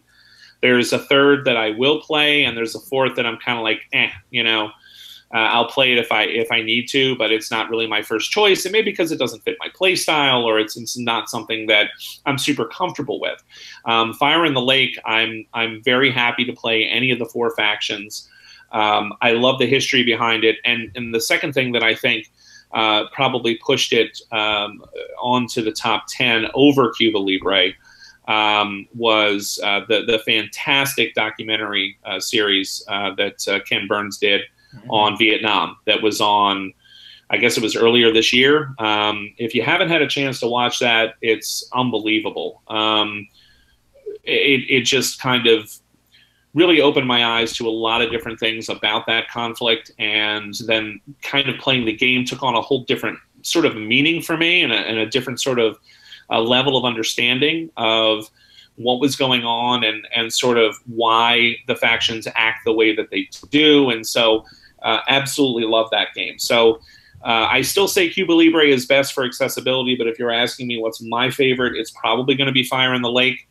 Liberty or Death has a huge pull for me, but I'm not real fond of how the French faction works early on, you know, where you're kind of sitting there sort of almost observing and biding your time and sort of subtly doing some things and until you really kind of enter into the conflict. And so I'm not, you know, if I can play any of the other factions, I'm totally down with Liberty or Death. But I kind of have that one caveat about it, and I've really kind of gotten into Fire in the Lake more, I think, over time. So that's why that's the one that I'm putting. You could probably put just about any coin game in there, but that's the one that I picked for the list.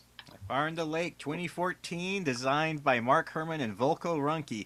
Jeff, I'm going to echo you on this one. I put Andean Abyss on mine just because that was my first coin game, and that was my first exposure, and it was the first one. But Fire in the Lake is such a tremendous experience once you wrap your head around it. And I actually got to connect with my dad fairly well over this game because my dad was actually a Marine in Vietnam, and when I broke the game out, he was actually able to look at the map and tell me where he was and give me the history. So there's a lot of holds a special place for me for that. It's a good game. It's very involved, and it's good. And in fact, there's an upgrade kit coming out for it that's supposed to fix and add some more things to it. So I'm very excited about that. Yeah. I'm going to be curious to see what that does. Any other comments? Jeff, Joe, anything? Andy, haven't heard from you in a while. Coin games, dude. Yeah, no, I like them. I've kind of been getting my feet wet with them still. So far my favorite's probably Falling Sky, but I'm more of an Ancients Warfare versus Modern Conflict guy. Pendragon is totally taunting me from the pile of shame area. But that's one that's going to be a little more complex, I think, to deal with. But yeah, when I read the rules and they started talking about Viking raids or something, I was like, I want to play this faction. Okay, let's move on. That's me. Hold on there. Hold on. Okay. I'm gonna stop you. Dean asked about Liberty or Death as a 2-player, and so I want to kind of jump in. I was starting to type something, but before you moved on, I was trying to jump in there. Dean, everybody else out there, that's my preferred way of playing that game. I like it as a 2-player because of the whole French faction thing. And because there's such a natural kind of a fit historically for me, you know, the French and the Patriots and the British and the Native Americans. And so I usually play that game that way. And maybe that has something to do with my feelings about playing the French, because a lot of my early plays of Liberty or Death were 2-player, where you're playing the variant where each of you is controlling the 2 factions.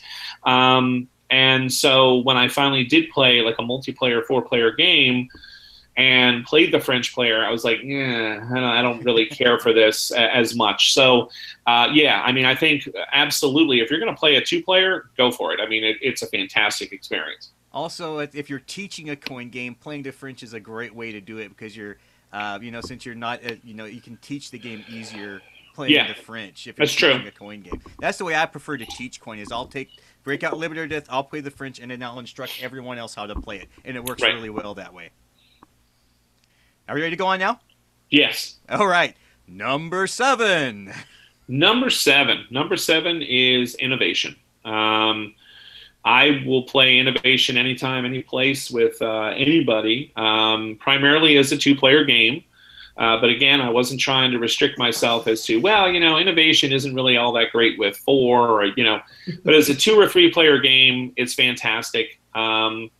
I have all the expansions. Some of them I like more than others, but I could just happily play the base game of Innovation for a long, long, long time. I've played it a ton.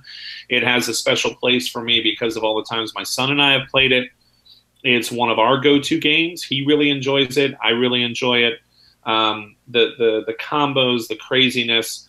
the unexpected swings of fortune. You know, I've had games where I run out to, you know, a 4 achievement lead. You know, I've got 4 and Carter's got nothing, and he ends up winning the game. You know, 35 minutes later, it's like he was able to crush the engine I had built, grab a few special achievements, do this, do that, and all of a sudden, you know, he's got the game, and I really enjoy that. I also enjoy how just weirdly thematic all the cards are. The theme is there; you have to look for it, but the theme is definitely there, and it comes through in a lot of the cards. And I just think that's really kind of nifty. And I really enjoy that sort of diffusion of knowledge idea that's in there. It's like, okay, if I'm going to, you know, use gunpowder, well, other people might also have gunpowder, and they have heard about this technology. They have this technology, and they might use it against me just as easily as I could use it against them, kind of a thing. There's just that icon sharing sort of thing where it's like, okay, do I have more, you know, I don't call them by their, Carter and I don't call them by their like real names, or like towers, leaves, you know, it's like, do I have more leaves than you? No, he's got more leaves than me. You know, dang it, I can't use, you know, I don't want to use clothing right now, or I don't want to use this card right now until I get more clocks than he has. And it's just, it's really neat the way you have to be very careful when you go to use cards, whether or not it's going to be more beneficial for you than it is for the other player. And is the other player going to end up gaining more of a benefit than even you do, and you're the one that's kind of activating the card? Or is that even going to work to your advantage, where it's like, okay, if I do this effect and he is able to kind of copy that, follow that effect, he's going to draw the last card from the 7 deck, which means I'm going to be able to start drawing 8s. You know, there's all these kind of interesting thoughts and ideas and decisions that come in that game. And so innovation is one that is definitely tops in my book. Yeah, this is a 2010 game by Carl Chuddick. And there were 2 phrases that came out of this game that I learned to enjoy very much. One of them was splay. I love the way you splay. Splay to the left, splay to the right, splay down, you can change it. And splay then up. Oh, man. Splay up, splay everywhere. Yeah. And then you will learn to hate the phrase, I demand. Oh, man. Nothing gives me more joy in this game than saying, I demand blah, blah, blah, blah, blah. Watching everyone else go, I demand what? And it actually says on the card, demand. I love that. It's great. Yep. And I love the way that the rules tell you to like read the card exactly as it's like, I demand that you give me the highest card in your score pile, and I give you a moldy piece of bread. You know, it's like, this is great. It's this great kind of feeling when you can, you know, pull that off. And although I do have to say that the updated version of Innovation is almost a requirement, because it kind of nerfs the pirate code a little bit. The pirate code card was particularly devastating if people got that one, so I kind of like that they nerfed that a little bit. But that's just a small caveat. And it's got beautiful artwork. The new edition. Well, I actually prefer the original, to be honest with you, TC. I like that, but I'm one of the weird people that likes the first edition of Dominant Species, you know? No, that's true. I like the clean, I can see it, I can understand it, I don't need all of the decorations going on, and it makes it easier for me to kind of play. But yeah, no, you're right, TC, that the whole splaying is like a revelation, the whole, just the fact that every card is unique. Crazy. Like I know people claim that the game is, you know, completely unbalanced and blah, blah, blah, blah. And it's not. I really don't think it is. And just trying to figure out how Carl Chuddick designs games like Innovation, Glory to Rome, Impulse. Like, how do you make that work? Like, from a design perspective? Like, I don't have, I mean, he really, out of all the designers that I can think of, he really, to me, is the mad scientist of designers. Wow, and that's really well put. This game really made me start enjoying multi-use cards. This is the one that just set me on that path. This one, I remember this one in particular, making me seek out multi-use card games. Andy, you have any experience with this one? No.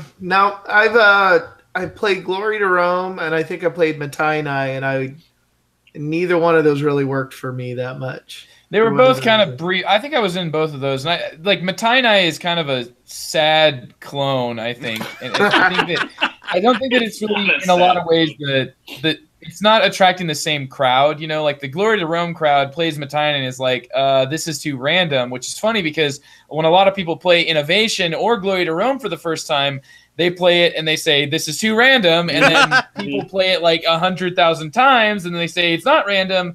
You know, like that there's an element of randomness to it, but it is a lot more there than that. And I'm right there with you. I'm kind of glad you picked this one, Geof, because to me, this is the most fascinating of the designs. I think that, you got these 11 different piles that get shuffled. It's really cool to see the way that, people advance. It's like Tech Tree, the card game, but then just saying that makes you think that it's going to have all these frills, and it really isn't. Like, it's so, like, I have the same version you have, Geof, and it's super cut and dry. It's all gameplay right there that's creating this mind pretzel that I understand why you said mad scientist. I agree with it. It's a great characterization, cool game, something very interesting. I've only played it 11 times, which means that I'm literally just like a newborn with this game because you even know what you're doing until like 50 games, I feel. Exactly, right. I really enjoy it. It takes a lot of time to kind of wrap your mind around how it works and then the strategy of the game. I mean, there is actually strategy. And as you learn the cards and you know what's coming and you learn the distribution of the icons and you get a feel for it and you know that this card that's super powerful now is going to be worthless by age 4 and there's a lot of different layers to the game for sure. Right. Yeah. Are we ready? Layers upon layers. Here we go. Yeah. All right. Number 6. Number 6. Number 6 for me ended up being Twilight Struggle. That is a game that, again, I mean, anybody who's willing to play that, I will sit down and play that game. I'm not very good at it, but I enjoy the heck out of it. As a matter of fact, my friend Justin, who's the guy that taught it to me, he's been on the show a few times for sure on the Longview. He did a great episode on Paths of Glory and quite a few other games. I think he was on my Agricola episode. He kills me. He destroys me in this game. He knows the cards so well. He just seems to have a knack for it. Like, this is a game that really does reward repeated play. I have gotten better at it. I've kind of learned my lessons to not spaz out when I have a handful of cards that are Soviet cards and I'm playing the U.S. side. I remember initially, just being so off-put. It's like, you mean to tell me I have to play these cards and you get to do this? This is crazy. This is nonsense. I would be very upset about it. But then I kind of learned to almost in a sort of weird, perverse way enjoy it. That notion of it's like, okay, I've got a handful of cards that really are not fantastic for me. But this is one step along a long road. And how am I going to manage it? Like, how am I going to manage this hand of cards, live to fight another day, and, see what happens to me in the future? And that's sort of looking at that initial, the hand that you're going to be starting with. And then each subsequent hand is just such a fascinating thing, trying to kind of figure out what your game plan is going to be, because you always have a larger game plan, but when you see that set of cards, you really have to kind of modify and think and say, okay, when can I play this? And, oh, if I play this one, after this time, it's going to really nerf it and it's not going to hurt me so much. Or I can bury this card in the space race. Or, there's all of these different things that you can do. And it's fantastic. And so I think another reason why it resonates so strongly with me is I have a lot of memories of, growing up in the late 70s and the 80s. I still remember as a little kid doing nuclear drills. I remember watching that horrible, what was that television movie? It's like Day After Tomorrow. Day After Tomorrow, and watching people not get with vapor. the freezing cyclones, though, people. Oh my gosh, I mean, it was crazy, and living through that whole era and then the Reagan years, and it was just really, it kind of connected with me and resonated with me. And you couple that with fantastic gameplay and the stories that come out of it. I mean, there are specific games that I can remember when specific things happened, and it's just very memorable. Like, the games are always super memorable to me. And so that's why it rose so high in my list. So that's why that is my number 6, Twilight Struggle. Twilight Struggle, 2005, designed by Andy Gupta and Jason Matthews. Yeah, this is, if you want to play the CDG game, card-driven game, top one out there, you cannot go wrong with Twilight Struggle. It is unforgiving if you're playing against an experienced player, and you will never forget the first time you let Europe go out of control, because the game's over. Oh, yeah. And you will also never forget whenever you max out the DEFCON meter. Oh, I guess I lost 2 there. Whoops. Yeah. Do you have any idea how many times early on I played this game, TC, and it was just like, I go to make a move, and like the person I was playing with, whether it was, Justin, or one time I was playing with my friend Zach, and he's like, "Are you sure that's what you want to do?" Yeah, and I'd be like, "Wait a minute, what?" And then I'd look and I'd be like, "Oh, crud, that's going to put DEFCON." Oh, that's in a contested No, I can't do that. Yeah. Well, usually if I'm that far gone, I'm like, "Yep, I just did it." Yep. Yeah, this is a classic. This is if you're a board gamer, this is one you've got to play at least once. Absolutely, yeah. Either you guys played this one before? I played a few times on the app. I have not played it across the table yet. How is the app? Actually, it's pretty good. It sucks because it has to be on iPad. Yeah. Well, on Steam though. I played on my computer. in the AI for it, they based on something or another, but it's pretty brutal. Like it kicks my teeth in repeatedly. It's a good AI. Okay, so. Is it as good as the Race for the Galaxy AI? Remember that computer program that was the Race for the Galaxy? Like that stupid computer program mopped the floor with me for like 6 months. It was terrible. I felt so inadequate. Have you got this one played, Joe? Oh, yeah, I've played Twilight Struggle. I think it's an excellent game. I don't have all that much to add because I'm not nearly as experienced. For me, the main thing that pushes it away is I just don't play with 2 players very often. And if I do, it's rarely going to be long games. And if it is a long game, I'm playing with 2 players, I would love to play more Twilight Struggle, but I would have to go back to the rule book. So that's a good feeling, I guess. I would rather go to the app, I think, in this case, because from what I understand, it's just fantastic. So, I think that's going to be my next step. But unfortunately, like the iPad that I have is like it's a vegetable. It's like a vegetative mini iPad that I don't think is, like the iOS that currently runs doesn't run. So yeah, there's just a couple of hoops I've got to jump through, and then I'll get back to, I've played it a few times, really respect it, love it. Be careful of war games in your first game. You don't feel comfortable. Play to win or don't play to win. Learn the game, play fast, play for fun. So that's all good advice. Yeah. All right. Okay, moving on. Number 5. Okay, so number 5 for me is Terraforming Mars. This is one that I just have so much fun playing. I played it a ton. I still want to play it. Earlier today, it was almost pulled out and played. It's like one of the only games that I've kind of gotten accessories for, and it's a special game. It has a special place for me because I remember kind of talking to Steven about the game over at Stronghold and trying to get him to take it. I mean, he was fascinated with the theme because Steven's a big Mars guy. But the gameplay was not really his style, and I remember him kind of looking at Lloyd and I and being like, well, if you guys really think it's that good, then I'll reach out to them and we'll see if it's something that we can do. And I was just really taken with the game. I mean, I remember still the way that I described it to him was I said it's a Phil Eklund game for the rest of us.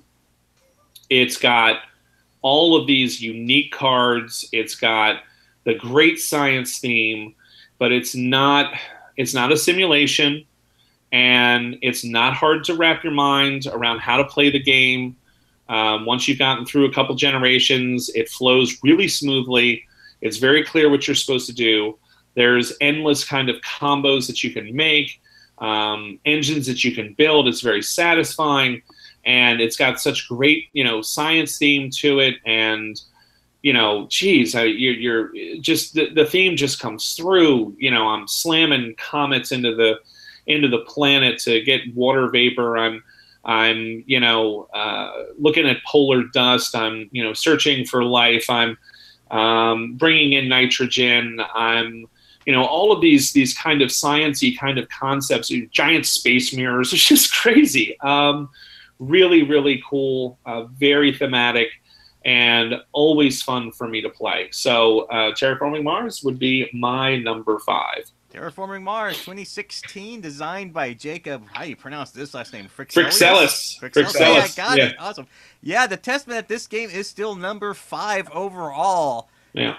There's a lot of people who like it. I can see what I can say about, but I definitely see the appeal of it. I see why it's as popular as it is. It is a very solid game, and I do think that it is very worthwhile playing. Joe? Bus coming, bus incoming. Yeah, I was gonna say thanks, TC. You're welcome. Turn the bus right into my lane. Head-on collision. About to come. I have not played the game to really give a final judgment on it. It's I agree with Jeff's assessment that it is a Phil Eklund game for the rest of us. Or I should say, it's actually a Phil Eklund game for the most of us. So, but no, I understand. I mean, this game, if it wasn't so widely popular, maybe I wouldn't be so, just, I guess, resistant to it. Maybe I would feel like I want to look into it more. Maybe Andy can understand that sort of sentiment, right? Because it's like, I feel like it's one of those things where with how much everybody loves it, I should be infected with it immediately. And if I'm not, maybe I'm just, incapable of fun, right? That's what I am, right, Jeff? I'm incapable of having any fun. So this game seems to have fun. That's right. I'm scared I might enjoy myself, thus I won't try it again. Either that or you're afraid you got this cool strategy going against someone goes, Joe, discard 3 plants, please. Yeah. We talked play about the Geof Gambill variant. That's true. But we could also talk about just being too thin-skinned. Maybe that's where Andy was going with this, Jeff. I'm not really. Nobody can mess with your stuff. God forbid. Oh my God, you touched my stuff. My stuff getting messed with, as long as everybody else is getting messed with too. Mm-hmm. Unless we're wanting it to be one of those kind of games. Oh my goodness! Whatever. Let's move on. The one thing TC, you went back to the garbled TC. Work on your. Yeah, went back to garbled. How about that? Sorry, Andy, start talking while TC's working. I'll say that the one thing when you talk about accessories too for it, when I saw the Meeple Realty insert for it, right? They had like the little like wooden rover or whatever for the first player marker.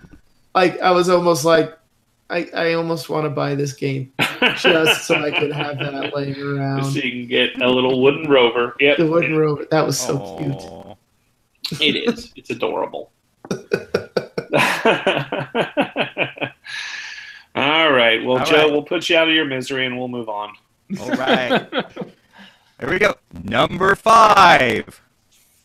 That was number 5. Oh, and sorry. You're still crackling. So still crackling. Yeah, you're still about it. Still kinda... Number 4. Still crackling. Okay. Do we want to ignore the crackling, Joe, or are we going to keep going with the crackle? What are we doing? We're just gonna keep going for now, yeah. Because TC, just work on it next time you're in. Hopefully, it'll be fixed. All right, here we go. Number 4, right. Jeff. All right, number 4. Number 4 for me was the biggest surprise on my list. But when I looked at the top 100 and I was kind of saying, what game would I like to play? What game would I like to play? This one kept poking its head up and saying, pick me, pick me. And that's Dark Moon. Which really surprised me. Whoa. Out of nowhere. I love the game.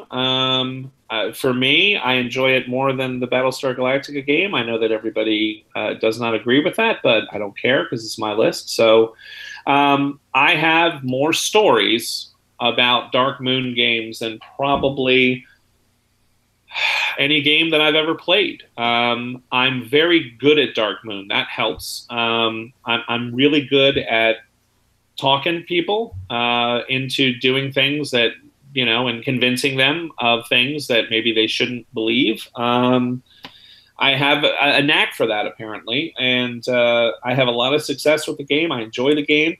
And to me, the thing that I love the most about Dark Moon, and I've said this many times before, I think I said it on the Geek List too, is that the single most brilliant thing about that game to me is the dice. And the reason for that is because in so many of these hidden trader games, there really is no chance that you torpedo something. You torpedo a mission, you torpedo an event, you make something horrible happen unless you chose to make it happen. In Dark Moon, you literally can just have rolled that badly. And no matter how much you try to convince people that you just rolled that badly and that's all that it is, and don't you remember the time, 2 rounds ago when I was the guy that kept rolling, even though I wasn't going to be getting my dice back for another 2 turns, and I saved all of our behind. Don't you remember, this other time when I told you that so-and-so was infected and we put him in quarantine and we were right? Don't you remember? You can't doubt me. There's no way you can doubt me. And everyone's just looking at you, just very judgmentally and just shaking their head like, how could you have done this to us? And you're sitting there saying, but I didn't. I love the fact that sometimes as a good person, you are forced to do bad things.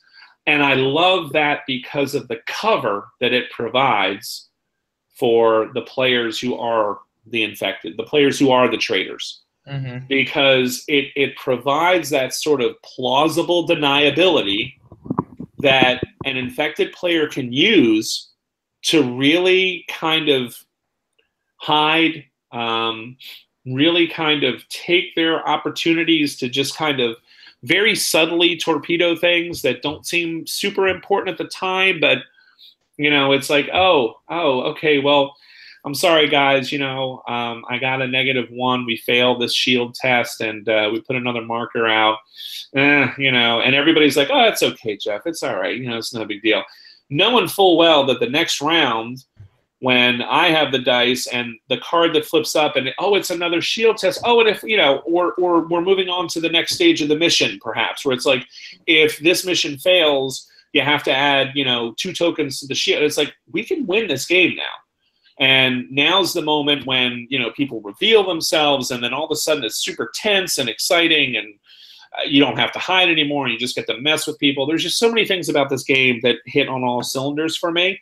And I really enjoy the fact that if you're playing with people who know what they're doing, and if you don't let it get too far off the rails with people just talking constantly, kind of like I'm doing now, the game can move pretty quickly. It's not like Battlestar where it's going to take you 4 or 5 hours. You know what I mean? So I really enjoy this game quite a bit, and I have so many great stories to tell about it, and that's why it's my number 4. Dark Moon 2011. Evan Derrick, formerly known as Battlestar Galactica Express. My favorite part about this game, Geof, is watching people make faces after they roll the dice, trying to convince me that they rolled really crappy when they obviously did not. Yeah, this game is really good. There's an expansion. Have you tried it? Mm-hmm. I have not. Yep. I have not tried it, but I have it. It's Shadow Corporation. It's supposed to be amazing. Yeah, I love the art to it. I like how one of those cards look like it's a dot matrix feed out printer. Absolutely. Yep. Yeah, this is if you like your hidden trader games and you like rolling dice, this is a no-brainer. This is a really fun one. I will say the one thing that I could possibly say bad about it is that you need to play it with as many people as possible. 3 doesn't quite work. No. 4 maybe. You need 6 to 7. You get that magic number, you're in for a good time. Absolutely. Yeah. No, I agree about that. Yeah, the larger the group, the better. Joe, anybody else play this one? Andy? Anyone? Oh, sure. I played Dark Moon. I don't do social deduction games. I am so rubbish. No, yeah, and Andy's right there. It's not that Andy doesn't like the social deduction games. The social deduction games reject Andy. Yeah.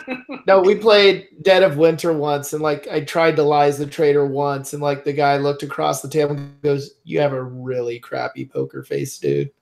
It's just like, yeah, I was having an archipelago. It's like, Andy's the traitor. Everybody, Andy's the traitor. Oh, Andy, you're the traitor. Oh. All you gotta do is say it. And if there's a traitor in a game, all you gotta do is just say it. And then Andy, it's like Andy will just just get so different and so weird, and the air will be just so clear. It's like he's emitting a pheromone that's like, it's me. I'm the traitor. There's no like this involuntary response. So well, the best thing about that was when I metagamed it when we played the Resistance like later on that night, because they're like, I'm like, send me on the mission. I'm not the traitor. And they're like, oh, that's something the traitor would say. I'm like, we just worked this out 2 hours ago. The only reason you wouldn't send me on this mission is if you're the traitor.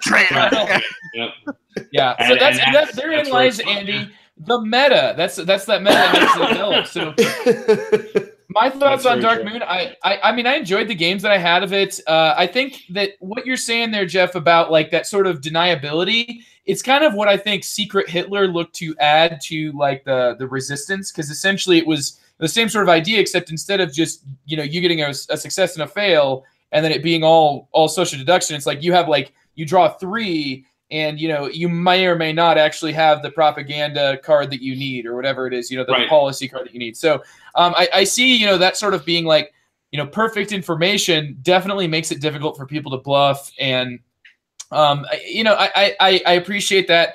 I think, the artwork, as TC said, has got definitely a flair to it, but it's certainly, it's not one of those things.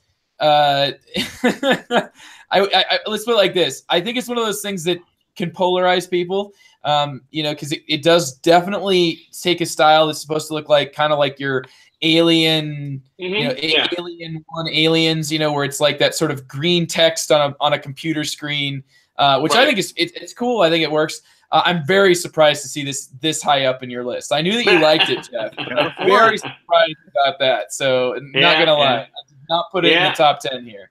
But no, I don't know that anybody has had it in there, to be honest with you. So at least the responses that I've looked at. So I think that was probably the surprise of the list, and it was kind of a surprise for me. Mm-hmm. All right, let's let the surprises continue.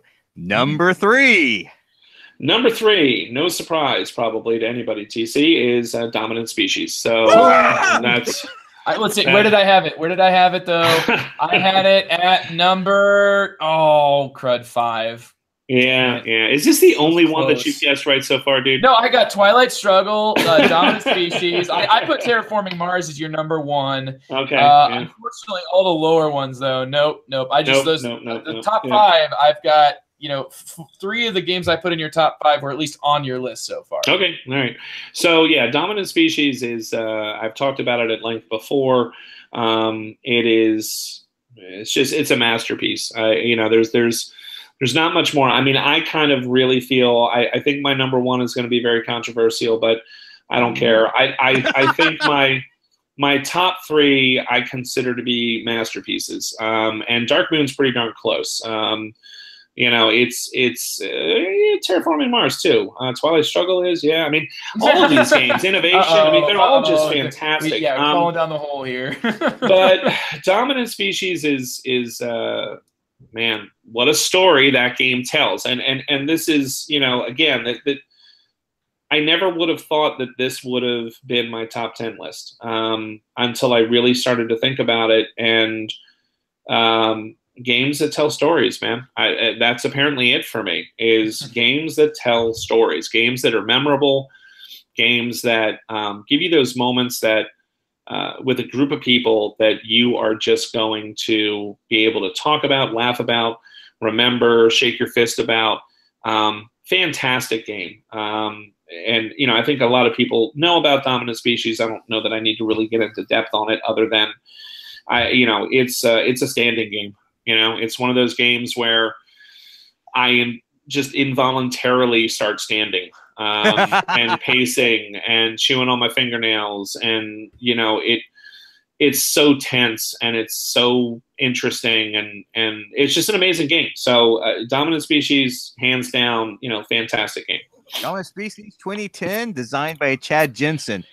I've said this again, and I'll say it again and then again and again. The brilliance of this game is the dominance, how that functions and how you claim those cards and how you execute the order of those cards that make the game what it is. And the dual layer of area majority. Like I had never seen that before. Maybe it's been in other games before, but I had never seen it when I played this game.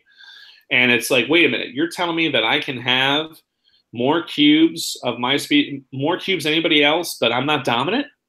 Yeah, because you don't have the resources. Yeah, I mean, it's crazy. Like that took me so long to wrap my mind around, and it was so rewarding once I did. It was fantastic. And those cards, the way if the right cards come out and you execute them the right way, they can be devastating. Absolutely, they can. Yeah, yeah, it's fantastic. And every time I hear people talk about this, I hear like it's too swingy, and it's always because they do not understand. Because you don't know how to play it. You haven't played it enough. Once you played it enough, it's that in-game scoring where dominant scores one final time that catches people off guard. Completely but once you see how that goes and how it scores, this game is fantastic. Love it, love it, love it, love it. Fell in love with it the first time I played it. And I like it. My question really is, how many people claim it's too swingy were the ones way out in the lead? Yeah. I had this game. This is too swingy. I should have had this. Like, yeah, but you didn't see this, did you? Dominant. Like 48 points right there, sucker. Eat it. Yeah. Oh my goodness. A healthy enough dose of interaction here that I mean, there's impact. Your cards, dominance cards, other players' actions have impact on you. And if you don't like that, then this won't be the game for you. But I think it's absolutely fantastic at what it does. Also one of my favorite games. I think it's excellent. Great place on your list too, Geof. Number 2, 3. I can't wait to see what these are. Okay, here we go. Number 2. All right. Number 2. Phil made it. Pax Porfiriana. I put that one on my list. I had it up higher. I had it up higher. I knew it. Pax Porfiriana is, I mean, that's like, to me, that's his masterpiece so far. I haven't played Bios Megafauna, the new version of it yet. I own it. I haven't played it yet because I just don't have the emotional strength to try to get through the rule book. But Pax Porfiriana is just amazing. It's for a deck, for a box of cards and some cubes and some stupid tiddlywinks. That game, there is more game in that box, more variety in that box, more opportunities for unexpected and clever play in that box, more unique things that I had never really experienced before in that box. Like and it's a box that is like 6 inches by 6 inches. It's insane how much game is in that box. It's like a neutron star of a game. There's so much that's packed in there. And again, all the cards are unique, and the history on the cards and the things that the cards do and how they interact with each other, and the straw man moves in that game where you attack yourself because you're trying to prove that those, gringo interventionists are evil, and meanwhile you really love them. And it's crazy. The economy of the game works for me. I really love Pax Pamir too.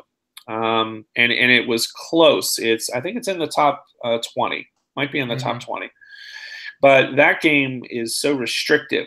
It chokes you. Pax Porfiriana is much more free-flowing. You rise, you fall, you rise again.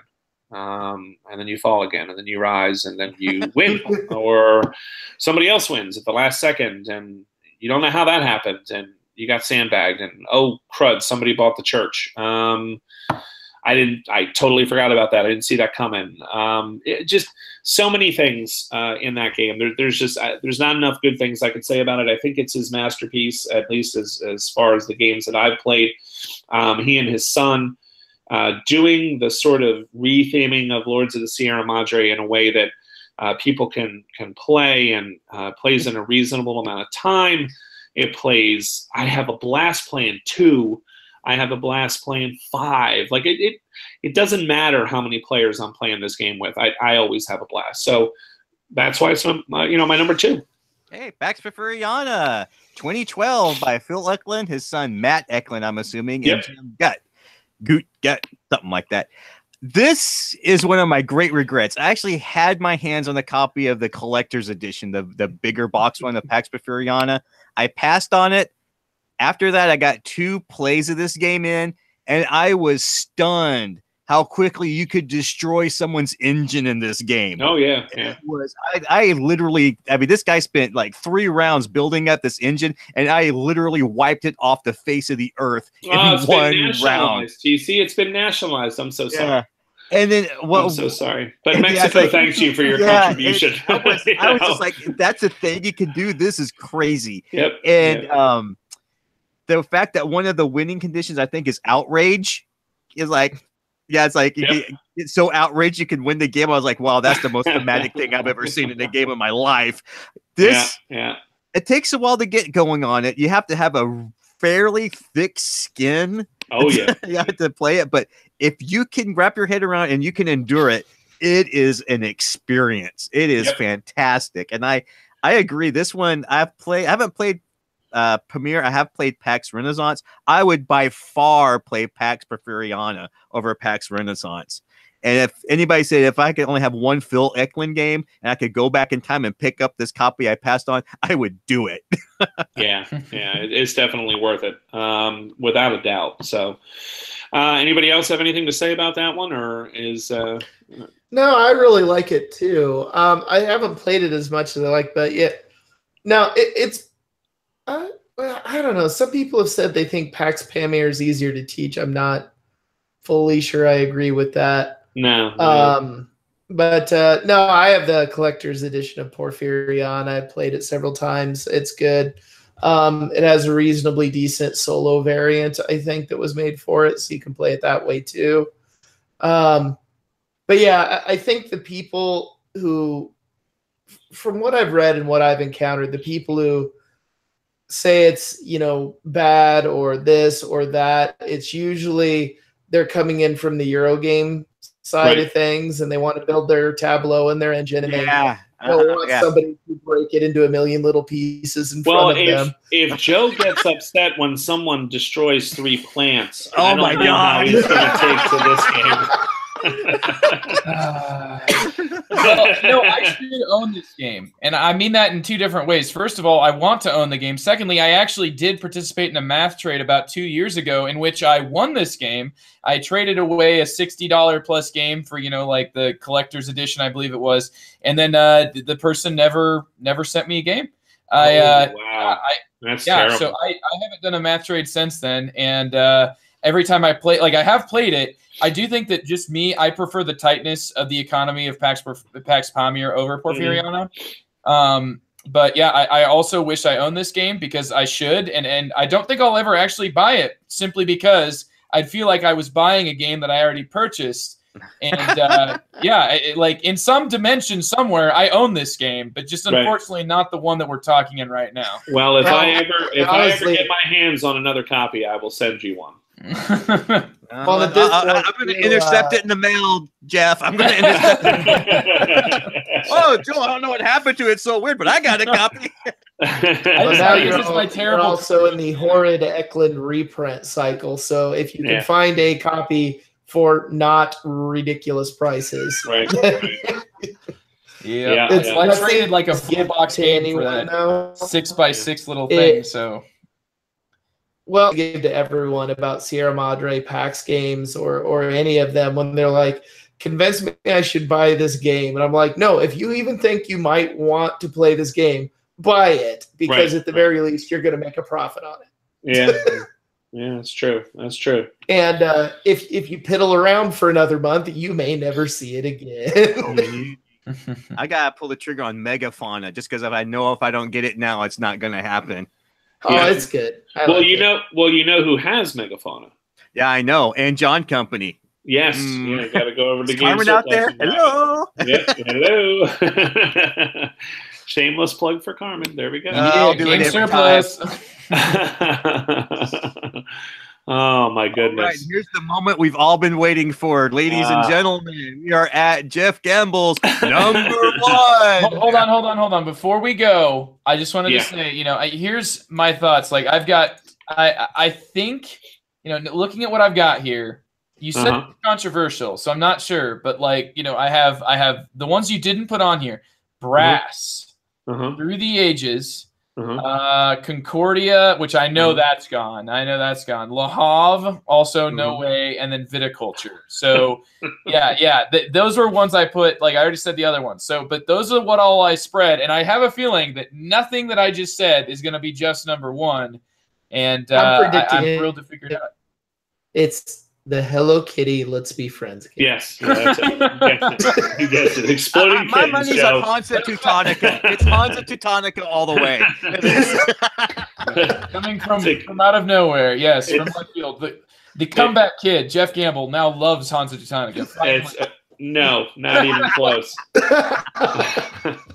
All right, number one, Geof, what is it?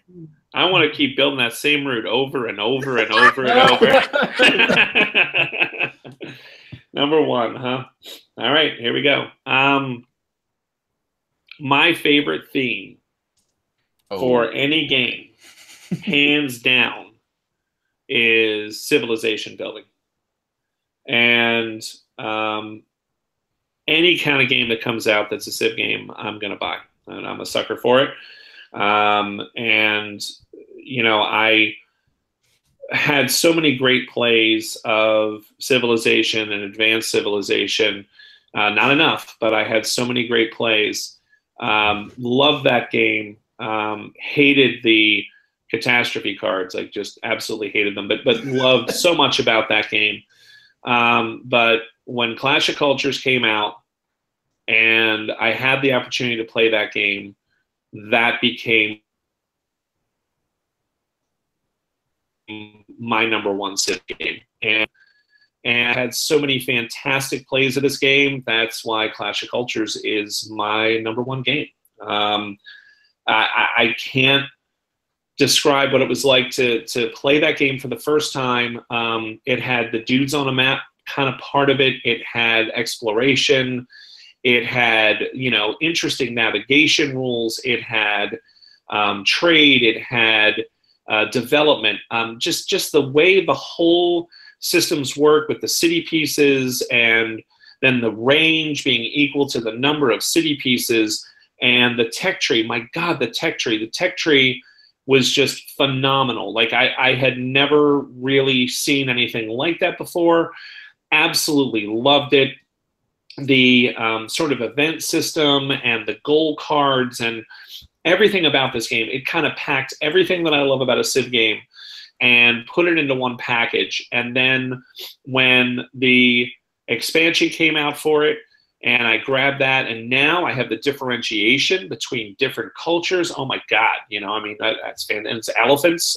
Come on, it was just, it's an amazing game.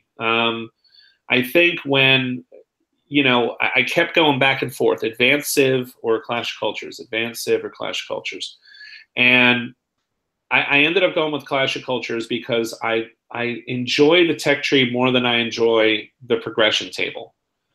And I definitely enjoy the trading in Advanced Civ more, but the rest of the aspects of the game, I really like Clash of Cultures over Advanced Civ, and I know that that might be heresy to a lot of people, but it's my list. Love that reminder, game. Geof. Yeah, I mean it's fantastic. And I think what really pushed Clash of Cultures over the top for me, over the Sid Meier's Civilization board games, which I've owned and played and tried, and enjoyed, except for the latest iteration. I didn't get that one.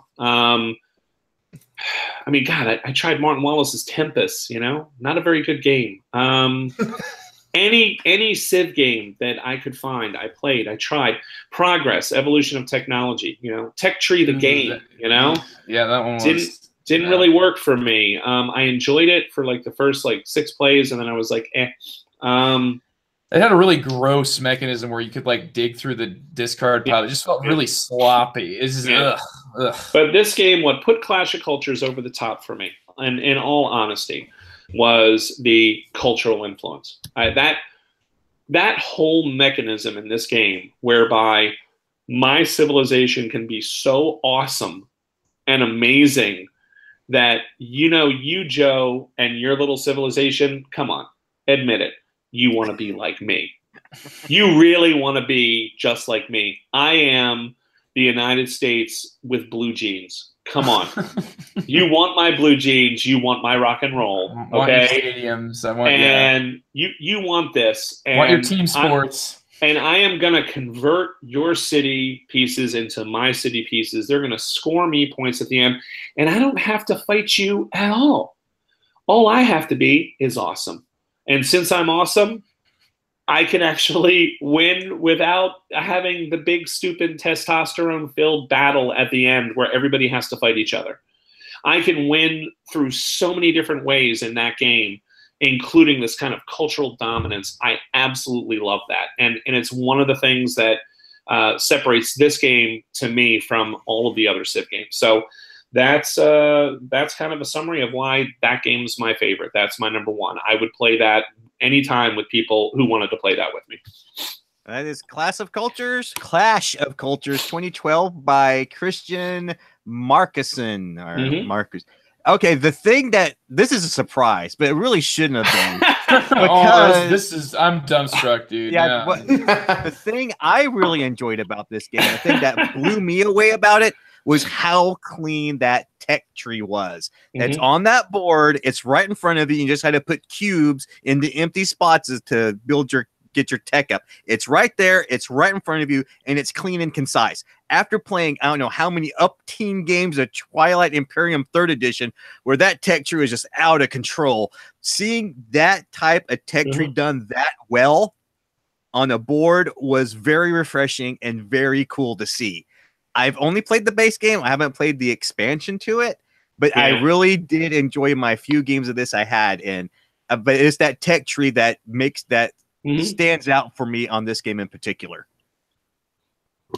I was just happy you didn't say nations. Oh my God, that is the worst game ever. Whoa! Oh, I hate nations. No, for all of the praise that I kind of lavish on Clash of Cultures is the venom that I bite and inject into nations. Cannot stand that game. Hated that game. That game made no sense. Why am I building freaking Stonehenge? I'm the Persians. This is the stupidest thing I've ever seen. Why can I only have so many buildings in my civilization? I should have as many buildings as I want to have in my civilization. This is ridiculous. I hated that game. Hated it. A sort of arbitrary limit you couldn't really hate it. Yeah, just mechanical. And I think that stupid. No, hate that game. Don't even talk to me about that game. Don't even mention that game in the same breath as these other games. I would rather talk about Tempest than talk about nations. What are you going to say, CC, though? What were you saying about it? The nation should win the award for most air in a box. I mean, that should be the only thing that thing should win.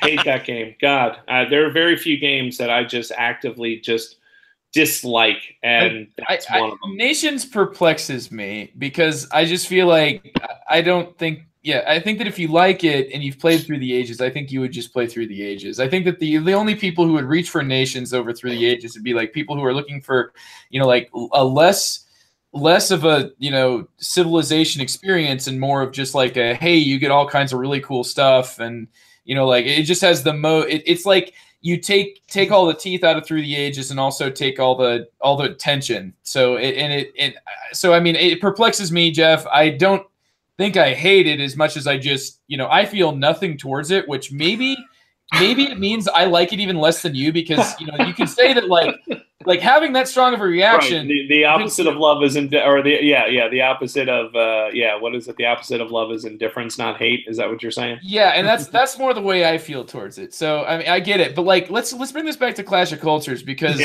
this is just like, here's the way. Who derailed me with that? Was that Andrew that derailed? That was Andy. That was Andy. Yeah, and which the thing is, like, I don't know. I feel like I wouldn't.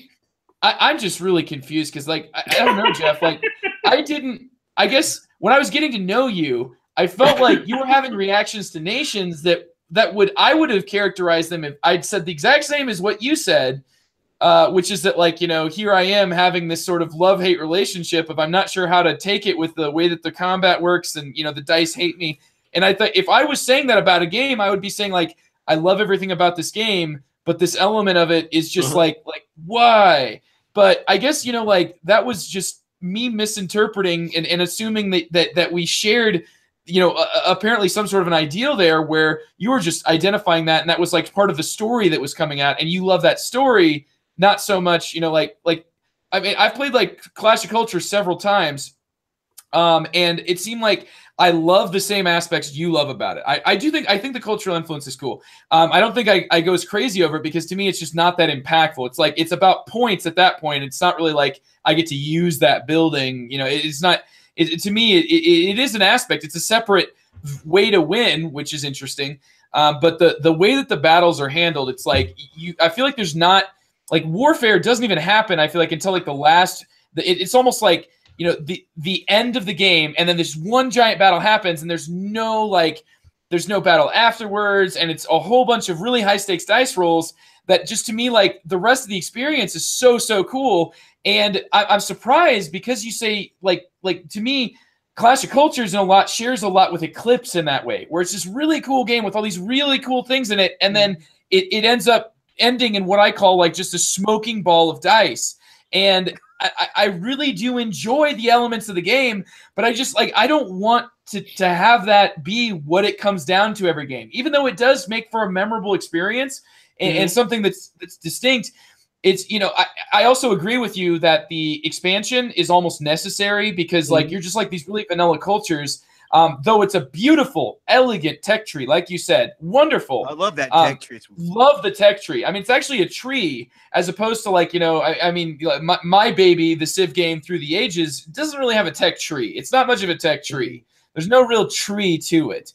You can research anything if you have the resources for it. It's more like you're purchasing a technology. It's like this black market of tech. Like scientists that are all in exile. So, but I don't know. It's Clash of Cultures definitely is that tech tree, and it works. It's really cool. Really, really cool. The aspects you said, I think, get much, much better with the expansion. It adds everything, in my opinion. Clash of Cultures with the expansion has all the necessary pieces to be an excellent Civ game. Without the expansion, it feels like it's really missing something to me. But I just think like it just, because it doesn't have that core gameplay that with Through the Ages, like, I don't need to have a specific power to feel different, But I do think that even on top of that, Clash of Cultures adds, like, with the new units and the way that the new techs all, like involve the new units in interesting ways. It also makes that combat system much more robust. Yes, so, I think it rounds out even my complaints about the combat system. Like, we never did play the game all that much with the expansion. I think that some of my complaints about the combat system would go down. But even at that, Geof, it's a really, really long game. Like, it's like you're talking it's a long one. It's big. It is, but it's not advanced Civ long. But again, no, definitely not advanced Civ long. But again, it wasn't. I tried not to factor time into my decisions at all. Absolutely. And the dice thing and the combat and all that. I hear what you're saying. I think it also might depend a little bit on who you're playing with. We were much more likely to have many small kind of armies roaming around and threatening and, kind of backing off. And then there was, in other words, we kind of used a lot of our armies more for carrier diplomacy of than to actually, you know, go and have this big giant battle, because it's almost like, okay, you have the big giant battle, and no matter who wins, you're going to have a loser.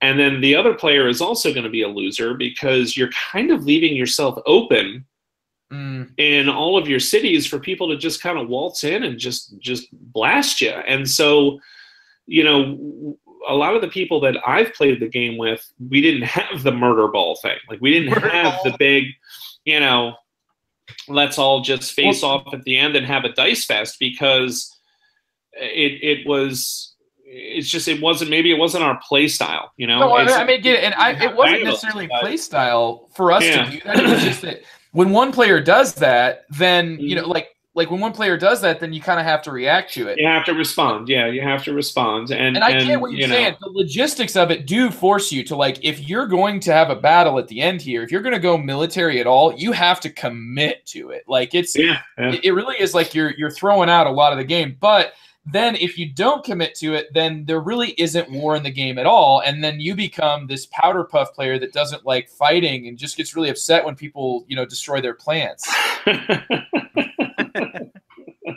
You messed up my garden. I planted some begonias, and I wanted a real wedding with flowers. I wanted the flowers. So Geof, before we wrap this all up, was Village anywhere on your top 100? Let me look. I was just curious if I was even remotely. No, Village is in the top 100. All right, so here's the thing, guys. When I made this list, this is what kind of stuck out to me. If you had asked me 5 years ago to make this list, it would be almost the inverse. For your top 10. Interesting. The rest of my 10, like the next 10 of my top 20 are games like Le Havre, Imperial, Brass, you know, Brass, Nippon, you know, Trajan, Through the Ages. Wow, I had those ones on there, so I did have your top 20, though. I didn't Glory to Rome. I mean, there's Netrunner, you know. Netrunner almost cracked the top 10. There's just so many games, like, and here's the thought that I had, because I did actually learn something about myself by making this list. I love Euro games, okay? No doubt about it. Games like, you know, there's a butt coming here. There's a butt. No, and Brass, and Euro games like Brass, Le Havre, you know, the games that I have always played. Nippon, you know. Yeah. I have a love for those games. But what those games apparently do for me is they fully engage me, and I have a blast. They are challenging. They're fun. They are they're satisfying. They're really, really a great experience at that time. When I'm done playing and I'm finished my game, I'm kind of done with that. Like, I couldn't tell you much about any of the probably 40 or 50 games of Brass that I've played. And with the AI, you know, online, the Order of the Hammer thing, I've probably played even more than that. I couldn't tell you anything specifically about any one game of Brass that I can recall. I recall loving Brass while I'm playing it. I recall being just really entranced by it, the hand management, the cards, the network building, the route building, the reset phase. Love everything about that game while I'm playing it. But when I'm done, I'm done. And it doesn't mean that I don't want to play it again. It's still on my top 20. But the games that really kind of started to rise to the top as I was making the list were the games that I have stories about. Were the games that I have these experiences that I can specifically point to and say, oh my God, that convention game that we played at, you know, Gen Con with with Lloyd and all of these guys that I had only met online, and just, you know, we finally got to play a game together. It was a massive game. It was like a 3-hour game of Dark Moon, and everybody wanted to kill Lloyd at the end because he was just he was being so obnoxious and annoying, but it was so much fun. And like, we pulled off a last second win. It was incredible. It was like, I can still hear the laughter. I can still remember, Rob in Richmond, telling me, he's just like, I really thought I was going to go across the table and strangle Lloyd. It's like, it was such a great experience. And it's like, those are the games, Clash of Cultures games that I played, Pax Porfiriana with my son. I mean, so many of these games produced memories. So they're fun to play at the time. They're fully engaging at the time, and they linger. And so that ended up being, much to my surprise, what sort of separated the top 10 from the top 20. And so, yeah, I still have that affinity for Euro games, and I still love Trajan.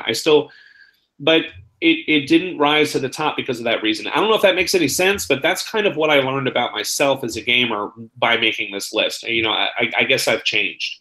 Some might say, not for the better, whatever. It doesn't really matter. That's kind of what I noticed when I started looking at this list and looking at games that didn't make it. Like, why is Brass not in there? I love Brass. Brass is a great game. But if you ask me right now, would you rather play a game of Brass or would you rather play Pax Porfiriana? I'm going to pick Pax Porfiriana. That's what I'm going to pick. Why are you going to pick that, Geof? I'm going to pick it because of the experiences I've had with it. So that's kind of my, what did you learn from all this kind of part of the top 10 list. I kind of get that, because I think that's in some way like where my mix is these days. So a lot of mine, from what I remember when I did it, was it's either economic games where it's real crunchy, or it's games with a lot more player interaction than I used to play that involved that. So like, I'll be remembering the last weekend when I played Time of Crisis, because we had like a new guy that was just kind of over in the corner figuring things out. It was hilarious, and someone wanting to get to Rome but just fighting barbarians constantly, and then me and Nate over in Italy just punching each other in the face like repeatedly. Well, I'm emperor. No, I'm emperor. No, I'm emperor again. Yeah, I agree with that sentiment 100%, Geof. And I think that's largely a reason why John Company, and for me personally, Rex, Dune, whatever we want to play, Linger, is like, every single game of John Company I've played has been memorable. No one will ever forget someone ending the game, and I've been like, have 3 executive positions, and I eat 9 points at the end of the game. Right. And I ended up with like negative points. I'm like, yeah, thanks, guys. That was like pretty amazing. I hate you. So I looked right at Steven and was like, I am never starting a business with you, ever. Yeah. It's interesting, what makes games salient to others. It's a very fascinating thing to hear from each of you guys, because I have heard your top 10s, and I think for me it's going to be a lot more boring. I don't think that yours is like, come in, son, let me tell you all about this, and mine's going to be more like, here's the thing, something I think is a great game. So I will just be impressed if it stays at a 10 and not a 10 with 30 honorable mentions. Oh no, it's still just 10, Andy. I've got this geek list already ready to go. It's just 10. You're gonna be sorely disappointed. You'll have nothing to rib me about. Okay. So, Joe, I'm really curious at this point, Joe. What was your call of the top 10? Okay, in order, I had. Sure, I thought your number 1 was Terraforming Mars. I thought above that would be Brass, Through the Ages, Twilight Struggle, Dominant Species, Steam. Yeah. I thought that was going to be your top Martin Wallace game. Concordia, I thought you really loved Matt Gertz. I thought that would be that high. I do, yeah. Le Havre, and then Pax Porfiriana. So I was about half right. Pretty close. Yeah, not too bad. You just have them kind of inverted, but yeah. Well, you kind of said that like 5 years ago, and I think that a lot of that, Geof, was information that I was going off of because being a listener of the long view and being pretty in tune with maybe the snapshots that you gave us at that point years in the past. So, yeah, without a doubt, this has been a more recent kind of development. You know, it doesn't mean that I won't pull out the Princess of Florence and play it. You know, I mean, if I've got, 5 people, I'll play that game. It's a blast. I love auctions. You know, apparently I love auctions. I love negotiating and, direct conflict. Yeah. And, I just kind of didn't realize how much until I kind of threw this together.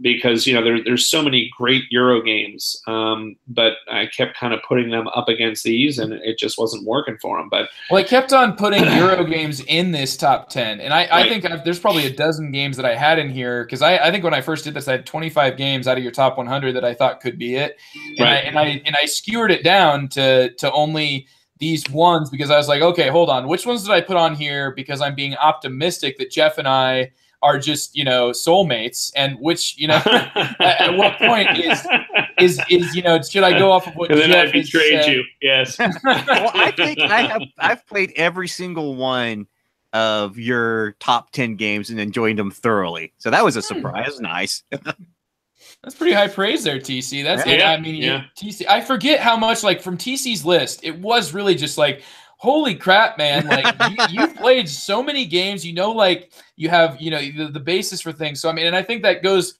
for the both of you guys. Very very engaging and well versed top 10s that have been very entertaining. And I think Andy's been able to share a lot.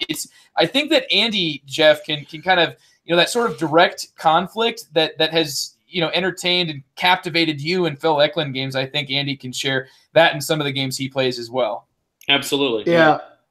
I think the personal realization thing from doing it is fun because for me, before I did mine, I was like, oh, I'm a heavy economic gamer. And then I did my list and I'm like, I don't even know what the hell I am. Yeah. It's interesting. You start thinking about your games and you're like, wow, what do you know? Well, some of the things that really surprised me too is no splatter.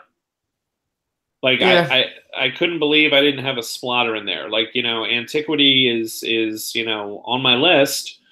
Food Chain Magnate, great game. I haven't played Great Zimbabwe enough. I need to because I own it. Favorite, man. I haven't played it, enough to even really have a strong opinion about it. But I was very surprised I didn't have a splatter. I was very surprised I only had, really, what do I have here?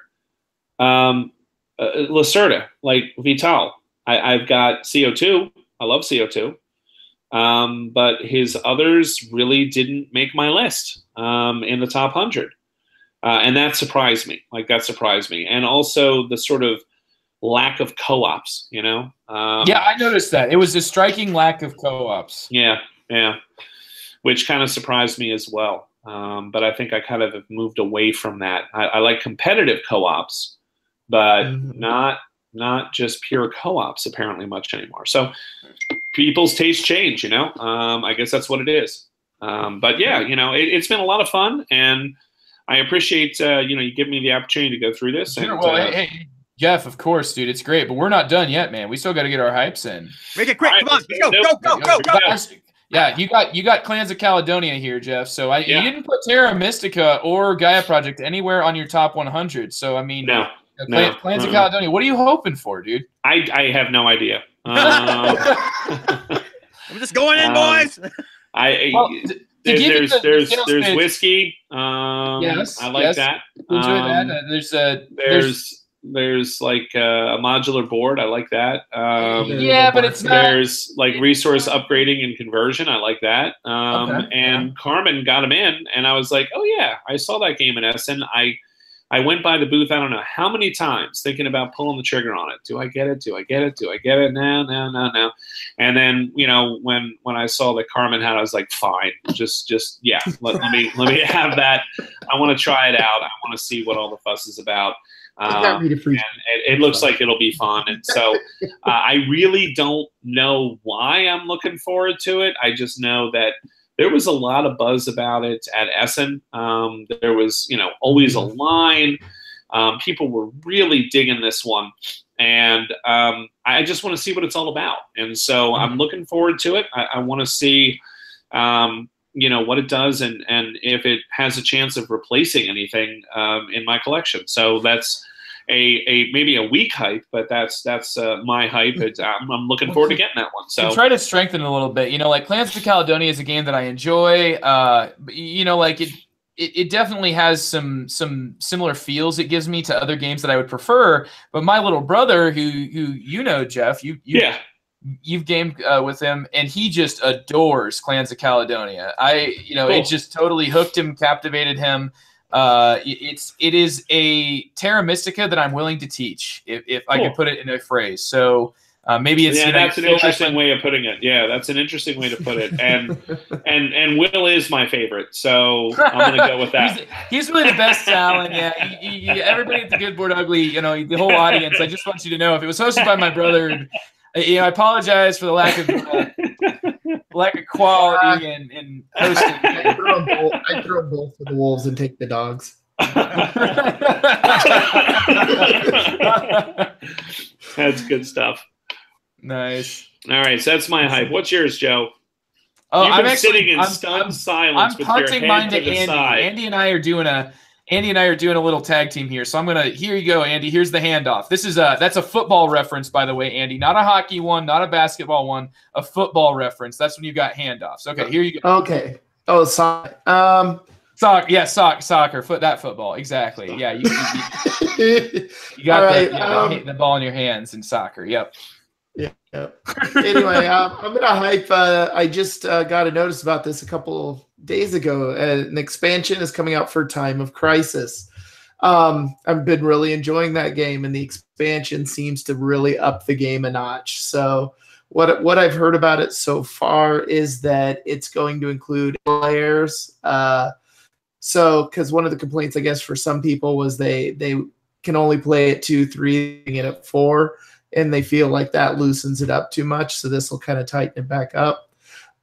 There's also, they are doubling the amount of cards. Nice. So there'll be a whole lot more paths that you can take with it. And then the other thing that I heard that sounded really interesting was there's supposed to be some incentives to when you take Italy.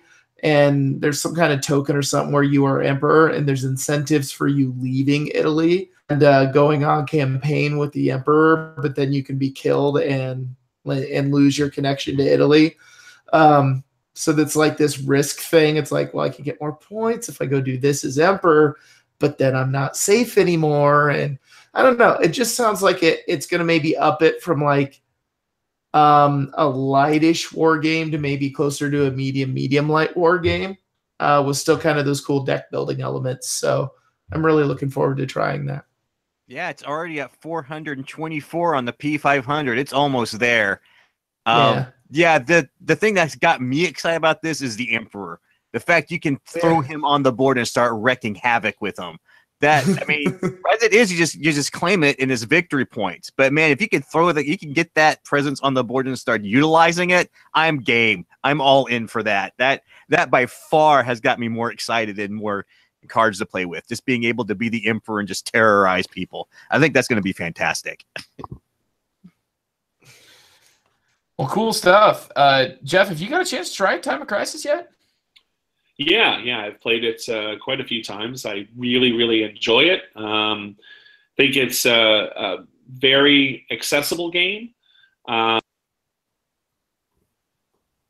And he's gone. Whoa. Oh, Time of Crisis killed Geof. Yeah, it's the crisis time. And he's here, but he's mute. And oh, no. Well, it sounds like Geof. I don't know what's going on, man. There Something he is. happened there. It was a time of crisis. It was a time of crisis. I've played it quite a few times. I enjoy it quite a bit. It took me by surprise. I thought it was much more enjoyable than I thought it was going to be. It was much more accessible than I thought it was going to be. And even though I think that the pretender rules and how all that works is fairly complex, because the game handles it very procedurally, it makes it something that's doable. And so, yeah, I mean, I'll happily play this game. I haven't played it enough for it to have been in my top 100, but it's knocking at the door. Let's put it that way. Very cool. All right, well, now TC, you get to finish us all off with your hype, which is yet another one of those. Whoa! I have no idea what you're hyping. I'm not even going to try to say anything, man. I feel like you just wrote a last name down. Okay. This one should be on everyone's list to look out for. Volko Ruhnke has announced a new game, and it's going to be a volume 1 in a new series, which is the Levian campaign series. That's Nevsky. It's the Teutons and Rusk in collision, 1240 to 1242. Somehow it's going to simulate the feudal system in that time period. I don't know much more about it. All I know is that when this guy designs a game, you better take notice. I am very excited to get this. It looks like it's only a 2-player game. I'm very curious how this is going to work out. Some of the early plays of this I've read on looks very intriguing. Yeah, I can't wait to get my hands on this sucker. This one could be a top game here if it pans out the way they're looking like it's going to be. So yeah. And it's already like 400 plus orders on the P500, so it is going to happen. And that's Nevsky. All right, cool. Well, any of you guys, I mean, you know, Volko, well known for the coin series. Is this one, Geoff, that you'd heard of before, it sounds like? I heard about it the other day, and I kind of saw the same things that TC was talking about. So, yeah, I'm definitely interested in it. You know, I haven't decided if I'm going to P500 it yet, but anything that Volko does is something I'm going to pay attention to. That's for sure. Cool. All right. Well, that was the hype of Nevsky, which looks like an interesting thing to keep your eye out for if you're into the, you know, thematic and really interesting. Is card driven, I assume, as well. We'll find out. I'll let you know. All right. Well, there's very little information out about it, but yeah, just enough to get you excited. So. Well, thank you all very much for joining. Geoff, it was just fascinating that ended with a huge clash, you know, kind of. Nice. That was, it hurts a little bit, but. You're welcome, man. Yeah. That's the culture we try to keep around here. Hosting. There you go. There you go. Yeah. Yep. Yeah, you have to have standards and self-awareness to stop. So as long as I don't have either of those, I'm good. I can keep going. Keep this up. This is just fascinating. I can't wait to get playing with you again. It was really great to listen to it. Andy, TC, both of you guys had some very interesting comments and perspectives to share to really widen the swath that we were able to hit at with talking about all these different great games. And Geoff, I just hope you get to continue gaming and you know, we'll see. Maybe you'll do an inverse. I wonder where things go 5 years from now. It's just constantly. I don't know. Well, maybe it'll be exploding kittens. Who knows? Number 1, exploding kittens. Number 2, number 1. Munchkin. Yep. Number 3, awful great things from outer space. Yep. Yeah. Number 4, love letter. Thanks all to you listeners. We wouldn't do this if it weren't for you guys. So keep up. Thank you very much for participating and everybody who entered the contest for Geoff. You know, that's the deliberation here. Everything is over, but now you know the accounting work is to be done, and we will be announcing the winner. So. Anyway, thank you to all who participated. It was a very thrilling experience. I, you know, had my own fun making a list for Geoff. And anyway, we'll see, you know, at my episode next week, my top 10. Just everybody take your expectations and throw them out the window. And have a great week of gaming and catch us next week on The Good, the Bored, and the Ugly.